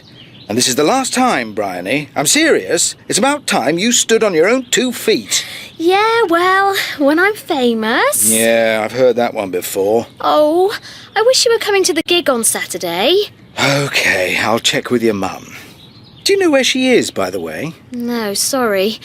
Have you tried her mobile? Yes, but it's always at the bottom of her bag. She never hears it ring. Tell me about it. I wish I knew where she was. I'm ready for my dinner. I hope she comes home soon. It's time you learned how to cook for yourself, Dad. Well, when you pay me back all the money you owe me, I won't need to, will I? I'll be able to hire my own personal chef. Ha ha. Oh, it's time to go. The band's rehearsing this evening. Can you give me a lift? I'd love to, but there's no petrol in the car, is there? Track 28. 1. I wish I had more time. I wish I'd had more time. 2. I wish he talked more slowly. I wish he'd talk more slowly. Track 29. 1. I wish she lived a bit nearer. I wish she lived a bit nearer. 2. I wish he'd bought chocolate instead. I wish he'd bought chocolate instead. 3. I wish she'd visit more often. I wish she'd visit more often. 4. I wish he worked for us. I wish he worked for us. 5. I wish I'd had enough time to finish. I wish I'd had enough time to finish. 6. I wish I earned a bit more money. I wish I earned a bit more money. Track 30. I wish I hadn't looked after them in my home. I should have started doing this years ago. I shouldn't have moved so often. I wish I'd known he was a musician. I wish they hadn't put wires all over my head.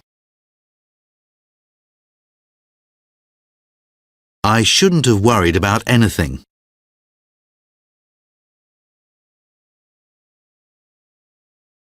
Track 31. Good meal, Ruth. Yes, it was excellent, I thought. I'm really full.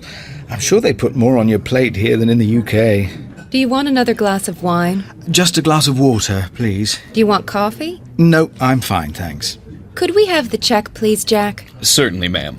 Look, this is on me. But Graham, you bought dinner yesterday. Don't worry, it's on expenses. By the way, do waiters here always introduce themselves? Well, Cornell University did a study on tipping and found that restaurant staff got much bigger tips if they introduced themselves. Really? Here's your check, ma'am. I'll take it, thanks. Right.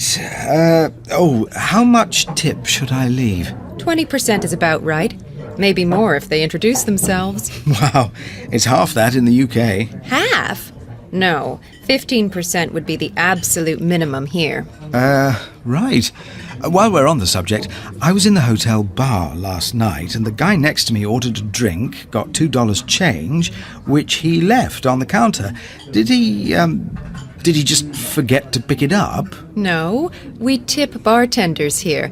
A couple of dollars a drink, or if you pay at the end of the evening for everything, then 15 or 20% of the total. We British never tip bar staff. Some people, offer them a drink, but not money. Wow, that's really strange. You'd never do that here. Yeah, I know. Thank you very much, sir. Thanks. Tipping New York taxi drivers. There's another thing I'm never sure about. Same rule as restaurants, 15 to 20%. But you'd never give less than a couple of dollars, even if it's for a short journey across town. Say it's a $6 fare. You'd give them a $10 bill and say, give me back $2 and we're good. Taxi drivers in London generally expect to get a tip too. So, how much do you give? Oh, it varies. Some people just tell them to keep the change. Others give 10%. What about hotels in the UK? Do you tip the bellhops? We call them porters. Yes, if they carry your bags to your room, we usually give them like £1 or £2. And here? Yeah, you'd tip the bellhop here too. $1 a bag and $2 for every journey he makes to your room. And what if you want room service? Yes, we'd always give a tip for room service. A couple of dollars. We'd probably give them a couple of pounds or something. Yeah, knowing who and how much to tip is always a problem when you're in a different country. I remember when I was in Argentina last year. Track 32. Do you want another glass of wine? Do you want another glass of wine? Just a glass of water, please. Just a glass of water, please. Track 33. 1. Bigger. Later. Morning. Bigger. Later. Morning. 2. Waiter. British. Better. Waiter. British. Better. 3. Staff. Glass. Half. Staff. Glass. Half. 4. Dollar. Coffee. Want. Dollar. Coffee. Want. 5. Bought. Fall. Water. Bought. Fall. Water. Track 34. 1. Do you want coffee? Do you want coffee? 2. You bought dinner yesterday. You bought dinner yesterday. 3. 20% is about right. 20% is about right.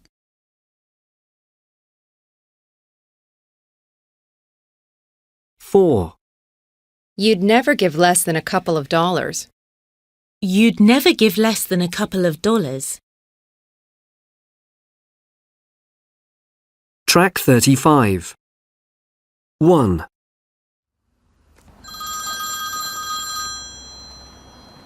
Hi, Martin. Hi, Eddie. Look, I'm sorry that this is such short notice, but can you get to an audition in Baker Street in the next hour? Yes, of course. It's for a new TV police drama. I got the dates mixed up. I didn't realise it was today. The producer just phoned to see where you were. I'm really sorry. Hey, don't worry about it. This is great news. So what part is it? It takes place in a nightclub, and you're the bad guy. Oh, and there's a fight scene. I think that's why they want you to audition. They saw on your CV that you did a lot of boxing at school. Well, I exaggerated a bit. I only did it for a term. But hey, I'm an actor. I can fake it. Anyway, you'd better get going. I'll text you the address. Good luck, and let me know how it goes. Thanks, Martin. I'll call you when it's over. Bye. Bye. 2. That's brilliant. Thank you. Take care, bye. I'm really sorry that you've been kept waiting. I had no idea the other actor would be this late. I just spoke to his agent. He should be here soon. No need to apologise. It's not your fault. I'll just go over my lines again. Yeah. No, thank you. I said no. Leave me alone. Sophie! Eddie! I didn't know you were auditioning for this. Nor did I till an hour ago. Hello, Eddie. Roger Evans, the producer. Oh, I'm sorry. I didn't introduce you. I thought you knew each other for some reason. Oh, that's all right. Nice to meet you, Roger. I'm really sorry about all the mix-up. Oh, never mind. You're here now. Here's the script, Eddie. You're playing the part of Bob, and you're in a nightclub, and you've just come over to Sophie, and you want her to dance, and she doesn't want to. Oh, right. I'll fill in for the part of the nightclub bouncer, and let's make it as realistic as possible. So, when you're ready... Hi, do you want to dance? No, thank you. Oh, come on. Just one dance. Come on. I said no. Leave me alone, will you? I don't want to dance. Is this gentleman bothering you, miss? You stay out of this. Oh, Roger, I'm so sorry. I didn't mean to hit you. Here, let me help you up. Are you okay? I'm sorry. It's okay. I don't think anything's broken. Right. Should we try that again? Yeah. 3. Hi, Mum. Oh, Eddie, I'm glad you phoned. I was just about to call you. Look, I'm really sorry. I'm afraid I forgot to collect your dry cleaning. I'll get it today. It doesn't matter, Mum. It's not urgent. Hey, guess what? I've just been to an audition for a new TV drama, and I got the part. Oh, that's fantastic news. Brilliant. Look, why don't you come round for a cup of coffee and tell me all about it? Yeah, great. Oh, and by the way, I'm sorry about last Saturday. I shouldn't have lost my temper. It wasn't your fault I couldn't find my wallet. I can't believe I shouted at you. Oh, forget about it. You were just upset. And I'm sorry for not being more sympathetic. No, don't worry. Right, I'll see you in about 10 minutes then. OK, I'll put the coffee on. Bye. Bye, Mum. Track 36. Oblige. Obligatory. Know. Knowledge. Produce. Production. Compete. Competitive. Track 37. Secure.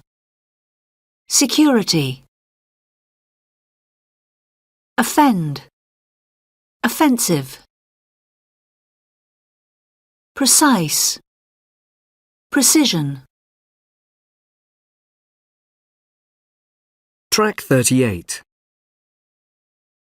Advert. Advertise. Type. Typical. Definite. Definitely. Assume. Assumption. Compare. Comparatively. Decide. Decision. Introduce.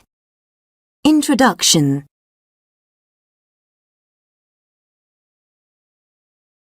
Sign. Signature.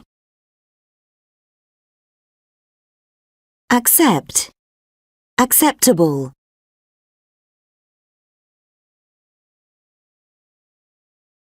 Provide. Provision. Simple. Simplify. Wise. Wisdom. Face to Face, 2nd edition, Upper Intermediate, by Chris Redston and Gilly Cunningham. This recording is copyright Cambridge University Press, 2013. CD 3. Track 1. Ritika, is that Nathan? I think it is. Nathan! Oh, hi, Gloria. Hi, Ritika. What are you doing in this part of town? Oh, we've just been to see Dream Train, the new musical. Have you heard of it? I've read about it. What was it like? Well, let's just say a better title would have been Nightmare Train. It was weird. It really was more like a bad dream. And it got rave reviews. Critics such as James Pearson loved it. Well, you got this one wrong. But you can never tell with reviews, really, can you? Some you agree with and some you don't. But I must admit, I quite like James Pearson as a critic. So, all in all, not a good production then. Oh, Nathan, don't get us started. Even though it has actors in it like Peter Harris and Maddie Benson. That's surprising. They're usually very good and they've got amazing voices. Well, yes, Peter Harris was great, like he always is, but... No, it wasn't the actor's fault. It just wasn't a good musical. Oh, you can say that again. And they just had these boxes on the stage, which were used as train compartments. And that was all. It was just so disappointing. I mean, it had such a good cast. Yeah, but the music wasn't very good and the plot was so far-fetched. The ending was completely unrealistic. Yes, honestly, the entire thing was so unbelievable that I actually don't know why we stayed to the end. Well, I kept thinking, it'll get better. After all, so many critics loved it. But it's completely overrated. Yeah, it is. I can't understand why it's getting so much attention. Well, I can tell you didn't like it much. I don't know what makes you think that, Nathan. Track 2. Still enjoying being an art teacher? Yeah. And how's your work? Have you still got problems with the boss? No. Got a new manager now. Why didn't you apply for that job? I was going to, but decided I didn't want to. Too much responsibility. A very wise decision. Got to get the work-life balance right. So, what have you been up to recently? Well, I went to the Henri Rousseau exhibition at Tate Modern. Did you see it? No, I meant to. Just didn't have the time. But when you were at the Tate, did you see that work by Doris Salcedo, Shibboleth? The huge crack in the floor? Couldn't miss it, could you? It was a 167-metre-long crack in the entrance hall, and they call it art. You see it? No, really wanted to, but I missed it. It was supposed to be about immigrants in Europe. Separation. People separated by culture. Come on, Hannah. It was a crack in the floor, for goodness sake. If that was in your flat, you'd be worried. Art's not only about having nice things to look at, Graham. It's supposed to make us think, too. The crack is supposed to make us think about life. Well, maybe it's supposed to, but it didn't succeed. OK. You like the Rousseau paintings, yeah? Yeah. Tiger in a Tropical Storm is brilliant. First time I'd seen the real painting. Right. But when Rousseau started to exhibit his work, people laughed at it. Well, his paintings sell for millions now. And anyway, you can't compare Rousseau's paintings with a crack in the floor. I'm not trying to. I'm just saying ideas about art change. By the way, you know my friend Hazel? Hazel Imbert? Yeah, I went to watch her in the Gormley project. You mean the one where loads of people performed for an hour in Trafalgar Square? Yes, on the fourth plinth. You know, the empty column in Trafalgar Square. Wow, Hazel did that? Why didn't you tell me about it? Well, not your kind of thing, really, is it? But it was an amazing project. There were 24 performances every day for 100 days. That's 2,400 people. That's a lot of performance art. What did Hazel do? Ironed shirts. Oh, she ironed shirts? Yes, from midnight to 1 a.m. Got any photos? Yes, got some on my phone.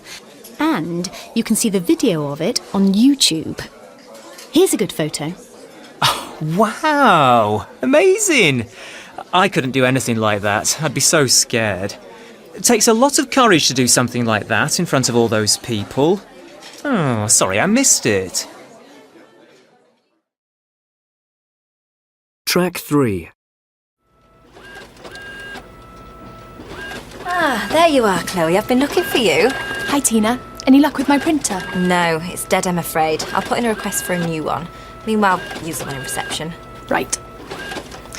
Are you doing anything this evening? Nothing much. Why? Well, I thought we could give that new club a try. The one on Regent Street. Do you want to go? It's supposed to be really good. I'm sorry, but I don't feel up to going to a club. I've got a lot on tomorrow, so I don't want to be late home. Some other time, perhaps. But they're showing the first Matrix film at the Art Cinema. It's such a sci-fi classic. I wouldn't mind going to that. How about you? Oh, I'd rather give that a miss if you don't mind. Seen it quite a few times already. Well, we could just go out for a meal then. Yeah, that sounds good. Do you feel like going for an Indian meal? Or we could go for Japanese? Or maybe Mexican? I'm easy. Whatever you like. Shall we give that new Indian place a try? I really don't mind. It's up to you. Decisions. Actually, come to think of it, I've had curry a lot lately. So, Japanese or Mexican? I'm not bothered either way, but hurry up and make up your mind. I'd prefer Mexican, I think. That okay with you? It's all the same to me. I don't mind. Just make a decision. Of course. It's so hard to find anywhere to park near the Mexican place. Chloe! No, I was just thinking we'd be better off walking. But it's pouring with rain out there. Oh, yeah. And I didn't bring my umbrella. Me neither. Look, on second thoughts, let's give tonight a miss and arrange something for the weekend. Oh, all right. Have you got anything on this Saturday? It's my mum's birthday. Okay, well, what are you up to on Sunday? I haven't got anything planned. Okay, well, you know Ben, my youngest brother? He's just got a new band together. Do you fancy going to hear them play at the Rocket on Sunday evening? Great. We could eat first. What do you fancy? Mexican, Indian, Japanese, or... Well, you've got 3 whole days to decide. Meanwhile, I'll go and order you a new printer. Thanks, Tina. Bye. Bye. Track 4.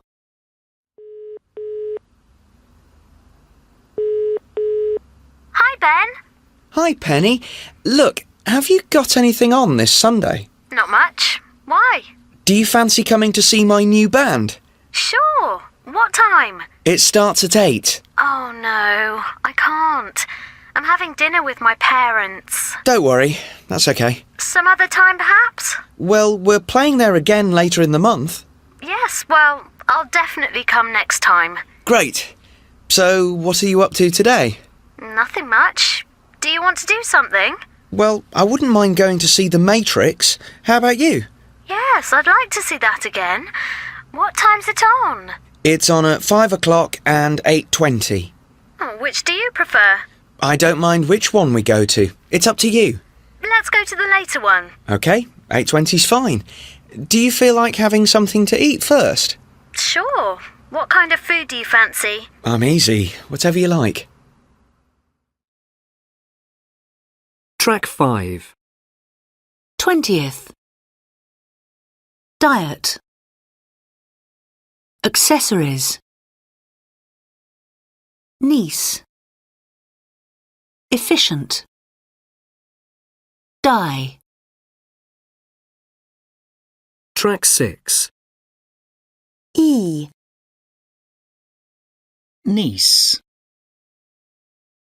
Relief. Achieve. Peace. Field. I. Accessories. Series. Accompanied. Apologies.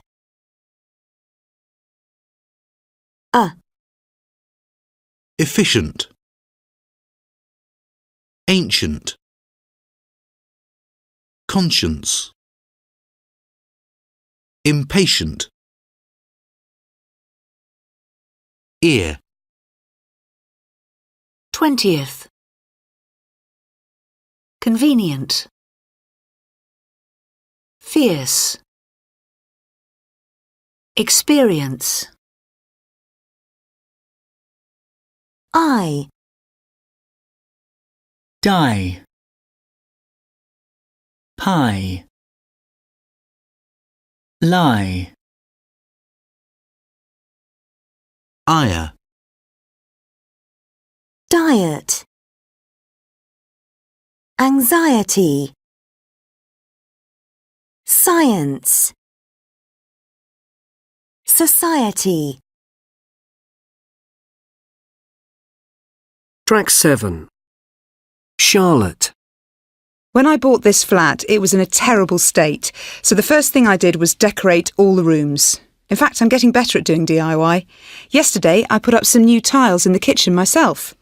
Now I want to replace the tiles on the floor, but I'm going to get a friend to come and help. There are still things I wouldn't even try to do. For example, I broke a window when I was putting the tiles up, and I can't fix that. I'll get the glass replaced sometime this week. Rick. I'm pretty good at DIY. I do a lot of things myself. I can do a basic service on my car, change the oil and check the tyres and stuff. And I can fix most leaks, things like that. When my washing machine started to leak, I decided to get it serviced because it seemed like a big job and I'd never had my washing machine serviced before. But when I called the engineer, he said he charged £74 just to come to the house and the service was on top. Ridiculous. So I went online, found a manual and did it myself instead. It wasn't that difficult. Jason. Most of the time I get things done by professionals. Ask me to put up a shelf and I'm in trouble. No, if I can't get my friends to do things for me, I pay to get them fixed. I've had lots of things done recently. I had to get the boiler serviced because it wasn't working properly. Then there was a leak in the bathroom, so I got that fixed. Then the leak left a stain on the kitchen ceiling, so now I'm having the kitchen painted. Of course, all this costs a fortune. Pam. I can do a few things myself, I suppose. I can change light bulbs and batteries, little things like that. But I can't do very much else, really. I don't even know how to check the tyres on my car. No, I get my husband to do most jobs around the house. But he really doesn't like painting, and he's not very good at it either. So I usually have the decorating done professionally. But other than that, my husband does pretty much everything else himself. Track 8. Most of the time, I get things done by professionals. I get my husband to do most jobs round the house. I usually have the decorating done professionally. I do a lot of things myself. I've had lots of things done recently. There was a leak in the bathroom, so I got that fixed.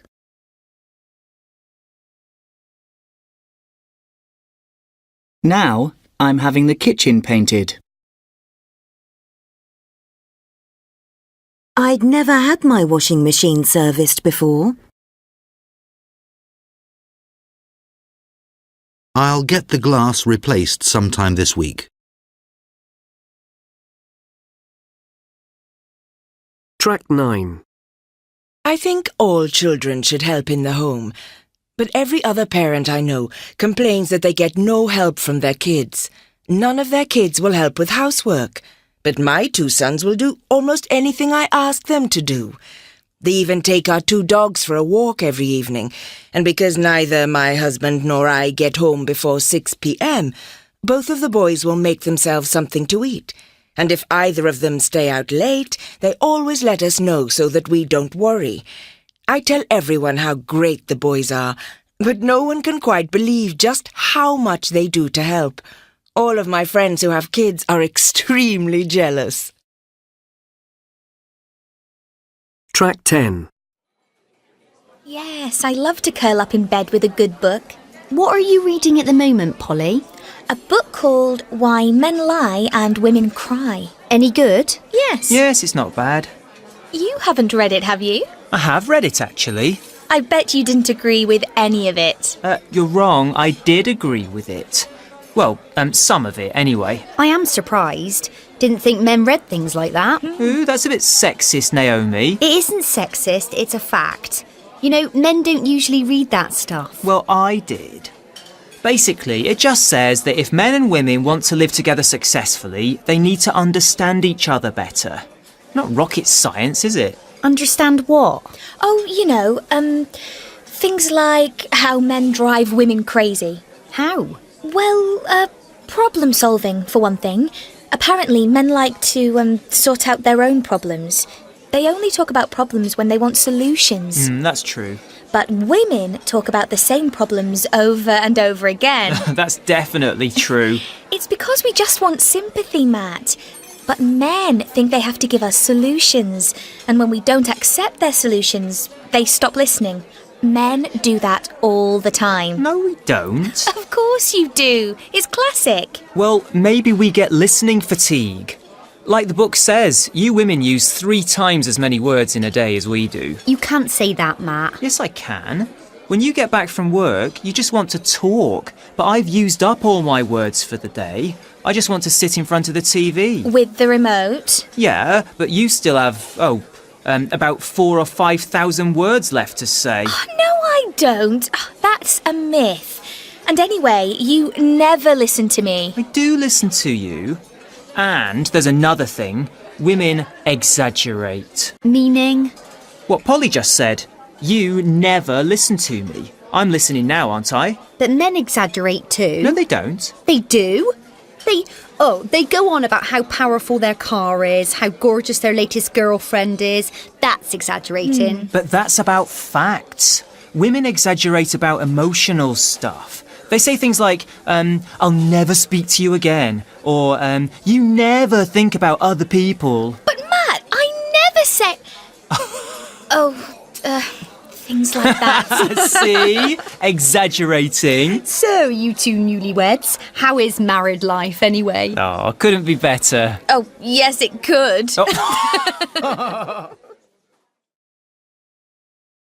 Track 11.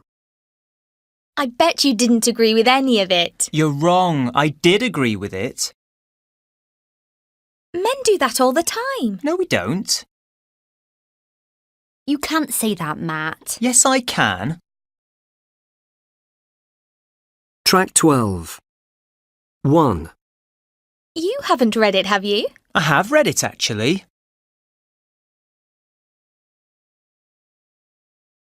2.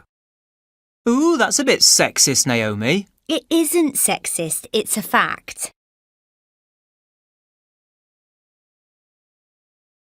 3.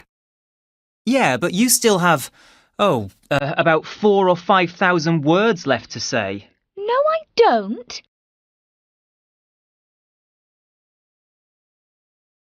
4. And anyway, you never listen to me. I do listen to you.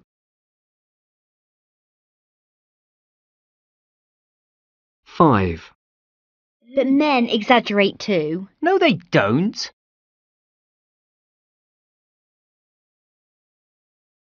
Track 13. OK, Mum, we'll see you in a bit. Bye. Martin, where are you? In here. There you are. Can you tidy up all your things in the living room, please, Martin? You're worse than a kid, honestly. Uh-huh. Thanks. You know, the thing I don't like about this house is there aren't enough places to store things. It always looks so untidy. But that's mainly because of all your stuff everywhere. By the way, that was my mum on the phone. She said they got a bit lost, but they'll be here soon. You're not listening, are you? I am listening, Judy. So what did I say? Was it something about getting a cat? Oh, Martin, you are an idiot. I'm not an idiot. I married you, didn't I? Ah. One thing I love about you is you always laugh at my jokes. Don't count on it. Hey, I thought you were tidying up. Come on, Martin. It's nearly 1 o'clock and the living room is a complete mess. Oh, and where did you put the stuff for the salad? You didn't ask me to get any. Oh, Martin, I did ask you. I asked you this morning. Oh, sorry. I'll phone your mum's mobile and ask her to pick some up on her way. You can't do that. Yes, I can. She'll do anything for her son-in-law. Yeah, right. Go get the salad. Too late. I'll get the door.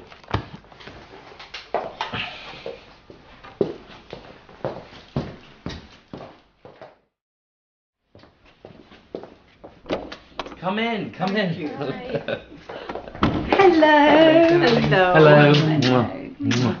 Hello, darling. Hello. Sorry we're late.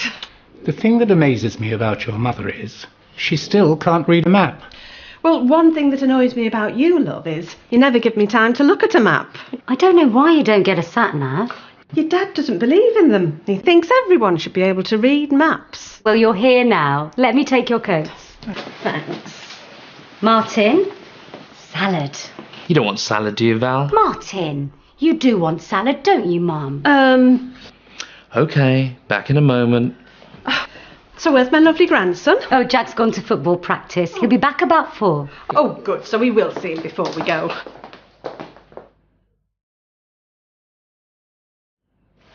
Is this apple pie homemade, Judy? It certainly is homemade. Oh, it's delicious. Thank you. This house is so, Untidy? No, I wasn't going to say that. I was going to say what I like about the house is it's so cosy. But we could do with more cupboards. Yes. What worries me about the lack of storage space is I have to leave all my stuff everywhere. Oh, so that's your excuse, is it? And I always thought it was because you're just naturally untidy. Coffee, anyone? Oh, yes, please.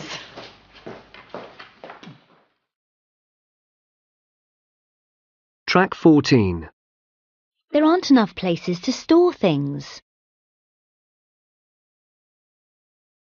The thing I don't like about this house is there aren't enough places to store things.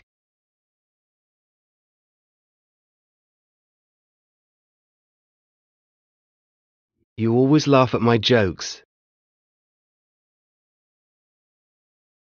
One thing I love about you is you always laugh at my jokes.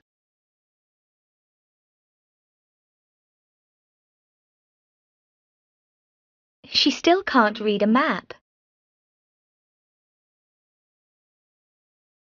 The thing that amazes me about your mother is she still can't read a map.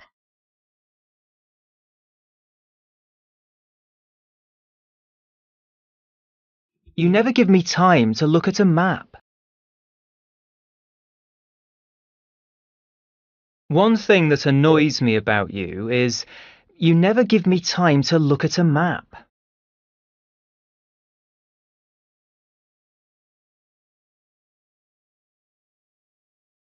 It's so cosy.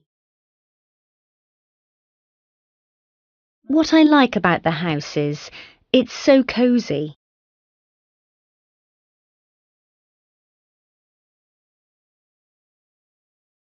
I have to leave all my stuff everywhere.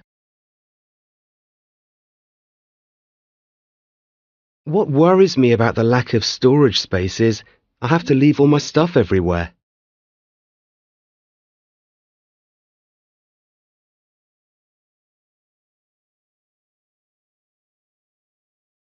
Track 15. Sightseeing. Attention span. Lost property. Family doctor. Loudspeaker. Problem solving.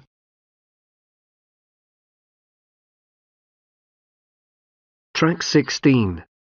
Stress pattern 1. Bus stop. Workplace. Car park. Breakdown. Nightclub. Stress pattern 2. Daydreaming. Hairdryer. Coffee shop. Motorbike. Stress pattern 3. Washing up. Double room. Civil war. Cotton wool. Stress pattern 4. Global warming. Public transport. Central heating.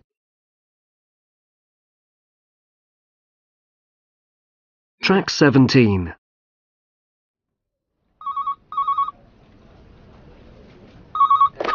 Mike Richards. Hello, Mike. It's Rob. Hi, Rob. Long time no hear. How are you doing? Oh, not bad, thanks. How's life with you? Oh, fine, I guess. I've got a lot of work on at the moment, but between you and me, I've been finding it hard to get down to things recently. Maybe it's time for a change. Yeah, maybe.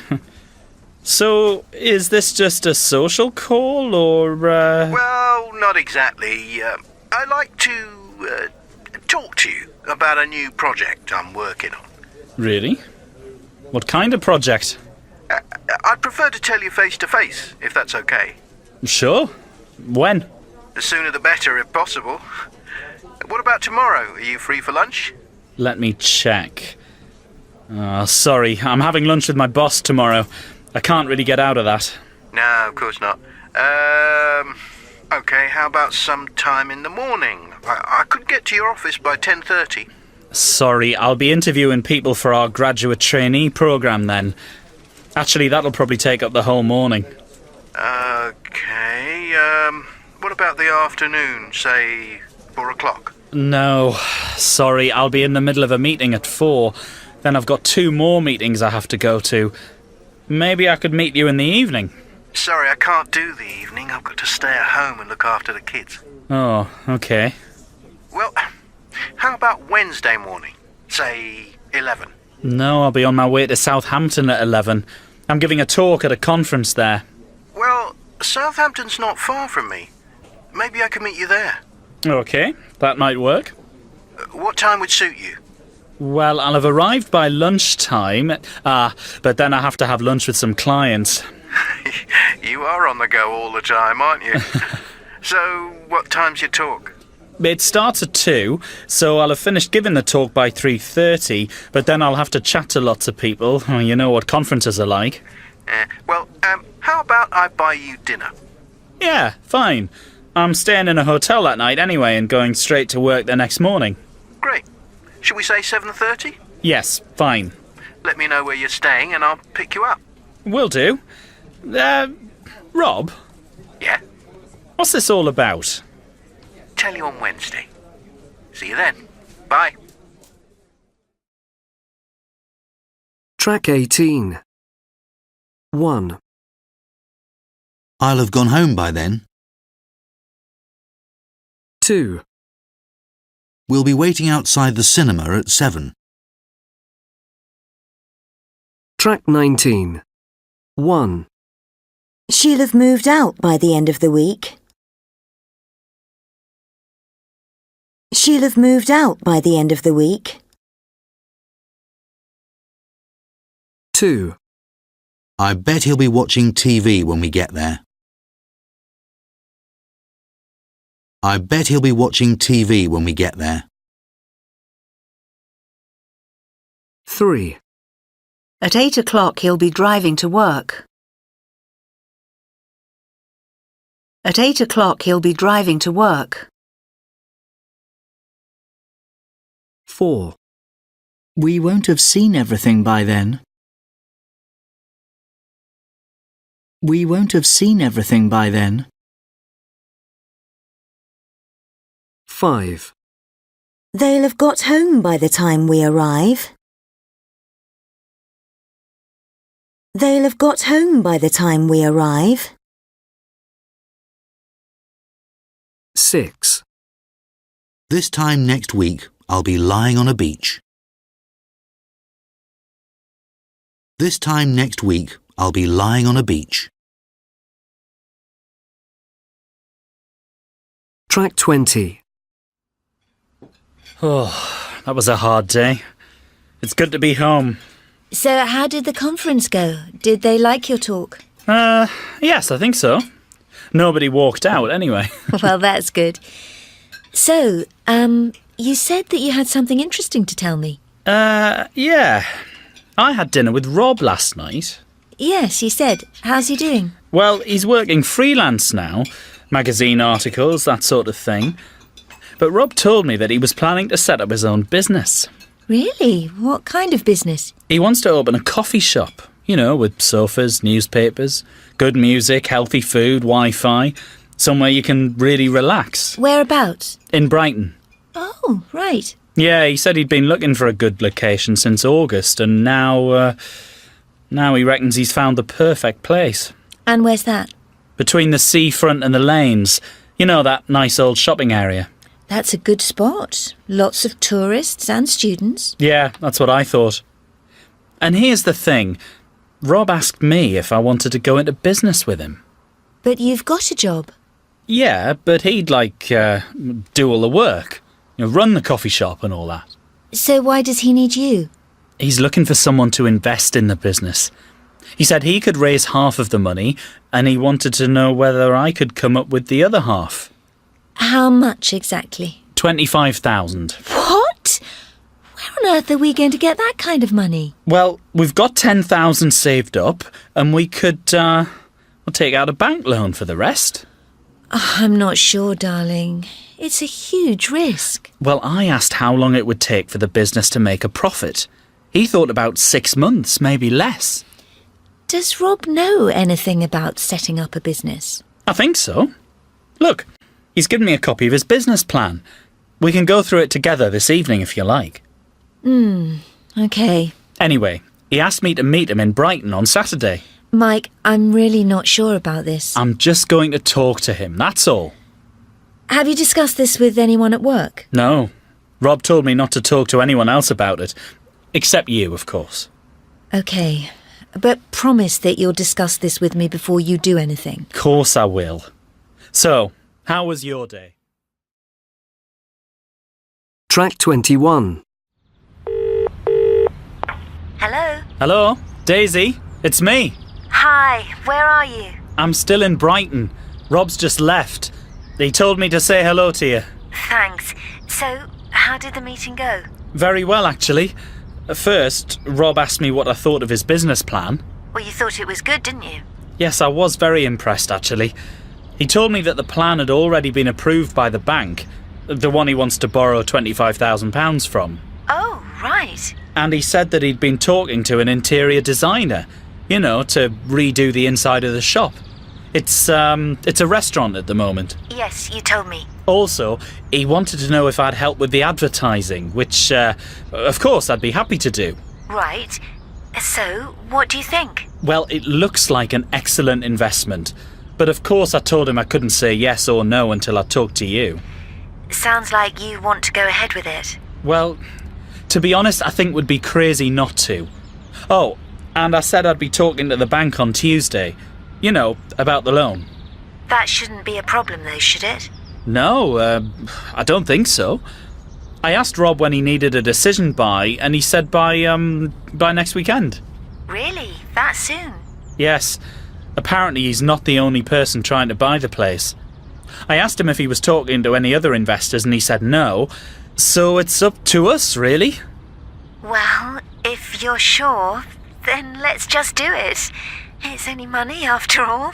I don't think we'll regret it. I did make one condition, though. What was that? I told him that he had to name the coffee shop after you. Track 22. Your email was a bit of a shock. Rob trying to sell the coffee shop to Cafe Pronto. I couldn't believe it. No, me neither. I bet you were furious.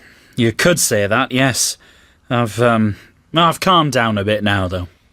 So, what do you think we should do? Well, let's look at the options. Option 1, we go along with Rob's plan and sell the shop. We'd make some money, so it would have been worth it financially. 25,000 profit in a year isn't bad, is it? No, not at all. It's just that, you know, I just don't want our coffee shop to become another branch of Cafe Pronto. They're all the same, aren't they? That's true. I'm not keen on the idea either. You're very fond of the place, aren't you? Of course.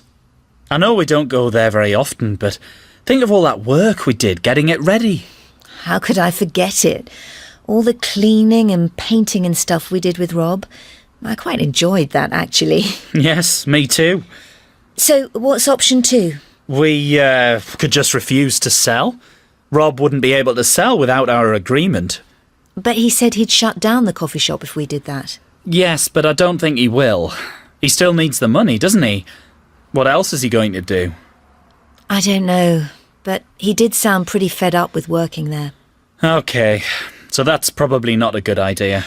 Well, there is another option. What's that? We could buy Rob's share of the coffee shop and take over the business. But who'll run the place while we're at work? We will.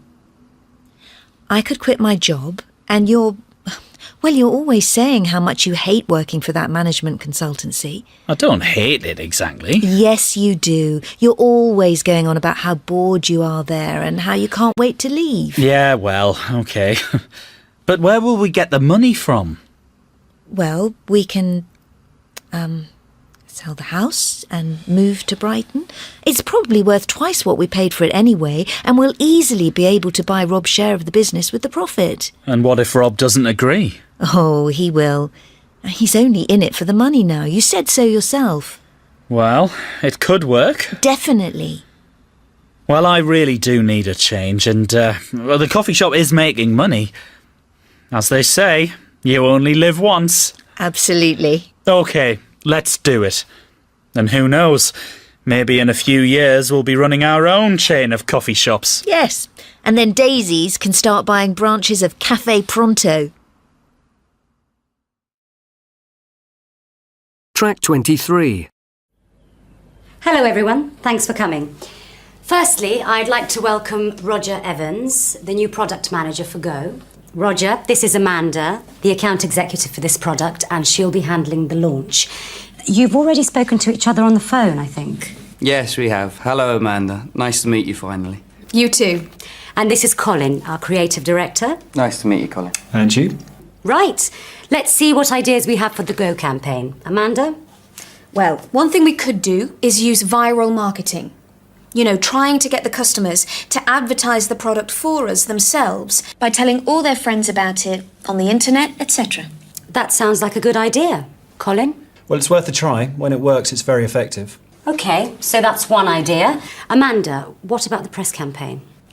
Well, we suggest full-page colour ads in all magazines with a healthy living section. Women's magazines, Sunday supplements, sports magazines, that kind of thing. It's a healthy product, so this should be our target market. Yes, that makes sense. I wonder if it'd be a good idea to have a celebrity advertising the product. Well, it depends. If you like the celebrity, you might buy the product. But if you can't stand the person, you probably won't.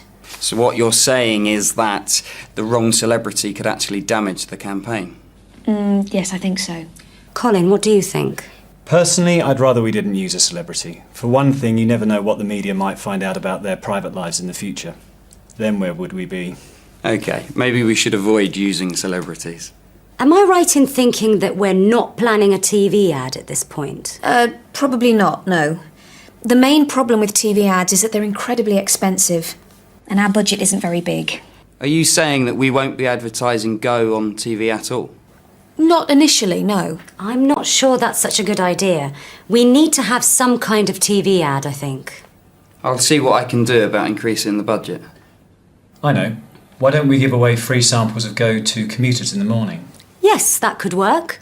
Everyone likes free samples, and in the summer everyone's thirsty, especially if they're travelling. Absolutely. We could offer a choice of flavours too, you know, strawberry, pineapple. I've got an idea. How about giving away a free glass with the Go logo on? Then the Go logo will be on their desk at work all day. Yes, I like that idea. Nice one. Right. Can we just go over this again? Ideas we have on the table are viral marketing and free samples and a TV ad. Track 24. 1. I thought Anne would come. 2. I thought Anne would come. Track 25. Susie owns a flat in Leeds. I think she's renting it. I don't think she owns it.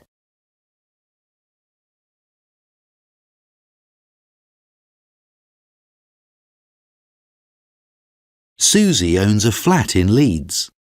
I thought she owned that flat. Tom said she didn't, but I knew I was right.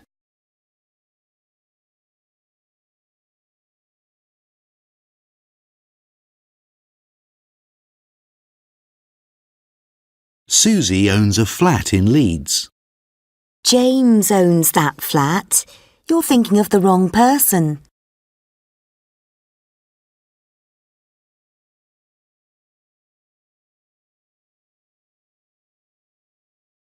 Susie owns a flat in Leeds. I thought she owned a house there. I don't think it's a flat.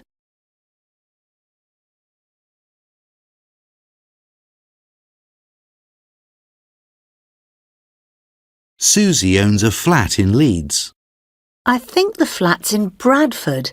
I don't think it's in Leeds.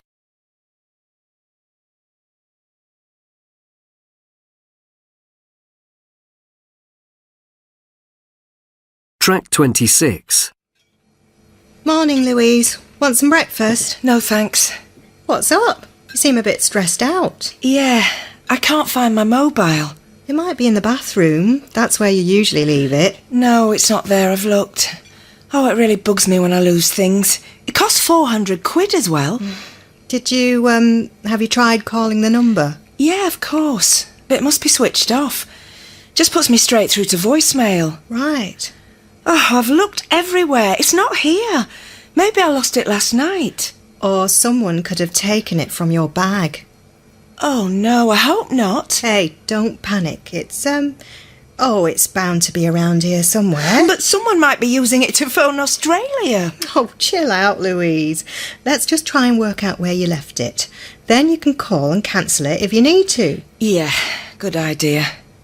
OK, let's see. We got changed in the cloakroom after work. You definitely had your mobile then. It was next to the wash basin. And you didn't leave it in the cloakroom because someone called you when we left, didn't they? Yeah, my mate Josie, that's right. Do you remember what you did with your phone after that? Not really, no. Where did we go next? We popped into that trendy new bar for a drink. That's right. So you may have left it on the table in the bar. Yeah, possibly. Maybe I should call them. It won't be open yet. Oh, yeah, you're right. Hang on a sec. You can't have left it in the bar because someone texted you while we were queuing outside Ritzy's nightclub. Yeah, that's right. Then we went in, had a bit of a dance. Hey, do you remember that guy? The one who kept staring at us all the time? Oh. He might have been waiting for a chance to steal my phone. Maybe. He was a bit weird, wasn't he? Definitely. Wait a minute. Did I phone for a taxi when we left? No. We just stopped one in the street, didn't we? And you really fancied the driver, if I remember rightly. Well, he was quite good looking, wasn't he? Yeah, not bad, I suppose. Anyway, I think that guy in the club must have stolen it. Call the phone company now and get the number stopped. Oh, what a hassle. This is really going to mess up my day. Here, use my phone. I'll go and see if there's any post. Thanks a lot. Now, what number do I call? Track 27. Someone could have taken it from your bag. He might have been waiting for a chance to steal my phone. Track 28. 1. I think I must have left it at home. I think I must have left it at home. 2. He could have been talking to someone else. He could have been talking to someone else. 3. We might have locked the keys in the car. We might have locked the keys in the car. 4. She can't have been working all night. She can't have been working all night. 5. I may have sent it to the wrong address. I may have sent it to the wrong address. 6. Your father must have been trying to call you. Your father must have been trying to call you.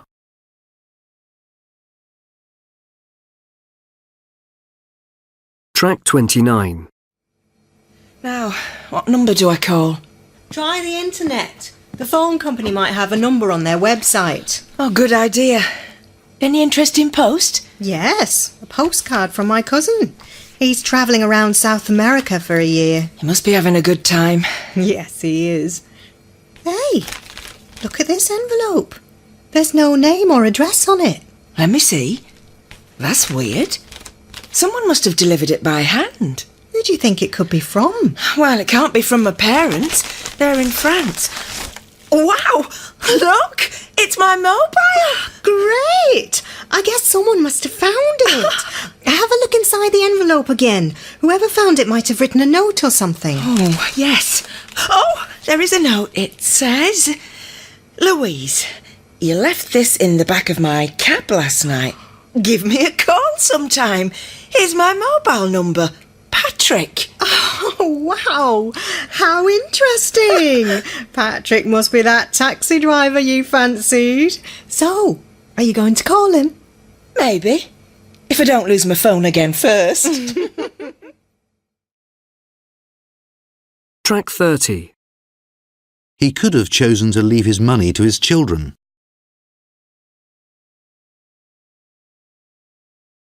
She should have left some money to her daughters.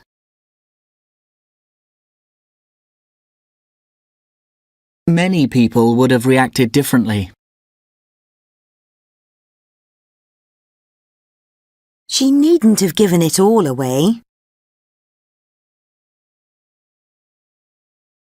She didn't need to leave them her money. Whenever she wanted to, she could give away millions of pounds. She was able to leave $12 million to her dog. Track 31.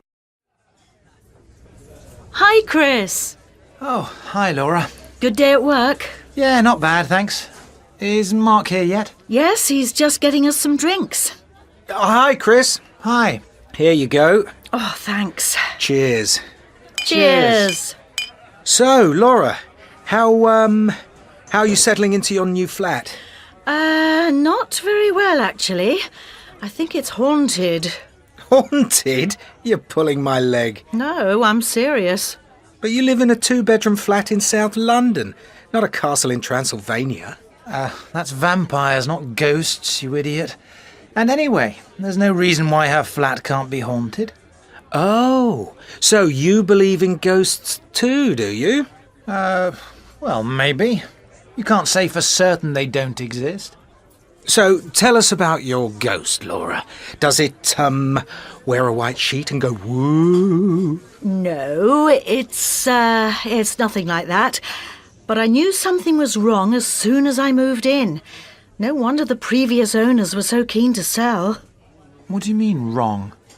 Well, first of all, my old cat refuses to go into my bedroom. In my last flat, she slept on the end of my bed every night. So I thought that was rather odd. Well, the previous owner's cat might have slept in that room, or they could have had a dog.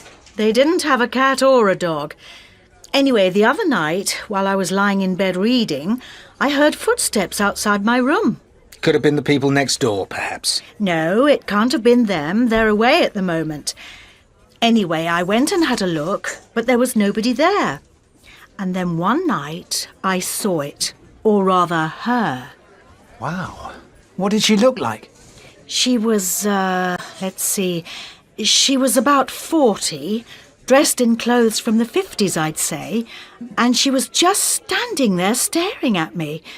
Then she just vanished into thin air. How spooky. You must have been terrified. Yeah, I was actually. Then a couple of days later, I saw her again. I woke up and she was standing in the corner.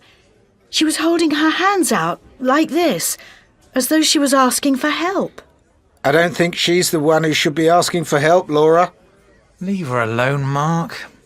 So, is there anything else unusual about the flat? Let me think. Oh, yeah, there's this part of the kitchen that's always freezing cold. That's called the fridge? Ignore him, Laura. He's the most sceptical person on the planet. Anyway, I don't know what to do. Well, I know a good psychiatrist I can recommend. Yeah, I bet you do. So, what options do you have? Well, I thought I might try and get some help, but I don't really know who to call about this sort of thing. Track 32. Astrology. Astrological. Astrologer. Photography. Photographic. Photographer. Economics. Economical. Economist. Philosophy. Philosophical. Philosopher. Environment. Environmental. Environmentalist. Politics. Political. Politician. Analysis. Analytical. Analyst. Universe.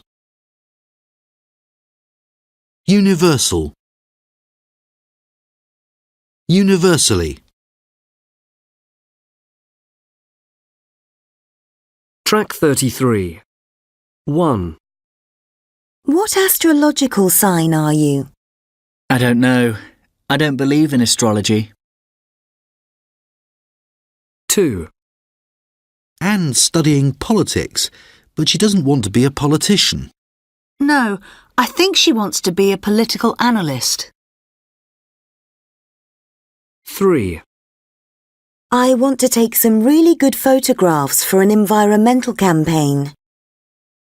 John's a photographer. He'll know what photographic equipment to get. 4. It's hard to be philosophical about the economic situation. There was an analysis in The Economist that said the problem was universal. Track 34. 1. Speaker 1. When you've been studying hard in college all week, it's nice to do something different at the weekend. My friends think I'm a bit odd, but I often just spend a day in the flat doing boring things like, cleaning and washing. Strangely, this makes me feel much more relaxed at the end of the weekend than I would if I'd been sitting watching TV or reading the Sunday papers. Speaker 2. I suppose I should do a few of the household things like the washing and tidying up, but I prefer to spend time outside doing jobs like mowing the lawn and cutting the hedge, that kind of thing. It sounds like hard work, but it's actually very relaxing. I need to get my bathroom redecorated, but I keep, putting it off as I'm no good at DIY. One day, perhaps. Speaker 3. I'm very busy during the week, what with working and looking after the family, so in the evenings I just tend to fall asleep in front of the TV. Saturdays are always very busy, and I usually go and watch my boys playing football in the afternoon. Sunday is my day, and you might think I'd have a lie-in and read the papers. Actually, doing a bit of decorating is my favourite way of relaxing. It's quite creative in its way, and I like making things look good. Speaker 4. Weekends are my chance to switch off from work. I often get up early on Saturday and, do some of the household jobs and get the shopping done. I hate doing that kind of thing, so it gets it out of the way. On Saturday evenings, I usually invite some people round, and I enjoy experimenting with new ideas in the kitchen. That's how I relax, mainly. I'd like to grow my own fruit and vegetables, but I haven't got a very big garden. Speaker 5. It's great having a weekend at home, particularly in the summer when I can, just sit in the garden and do absolutely nothing. I used to be a keen tennis player, but now I don't even follow the sport on TV anymore. My favourite way of spending Sunday morning is to lie on the sofa with a big pile of papers and find some interesting articles to read while my partner prepares lunch for the family. 2. Hello and welcome to the programme. My special guest today is sports therapist Karen Thomas. Hello. Karen, there's some recent research which has shown an alarming increase in the rate of sports injuries. Why are so many people, especially people over 30, taking up exercise these days?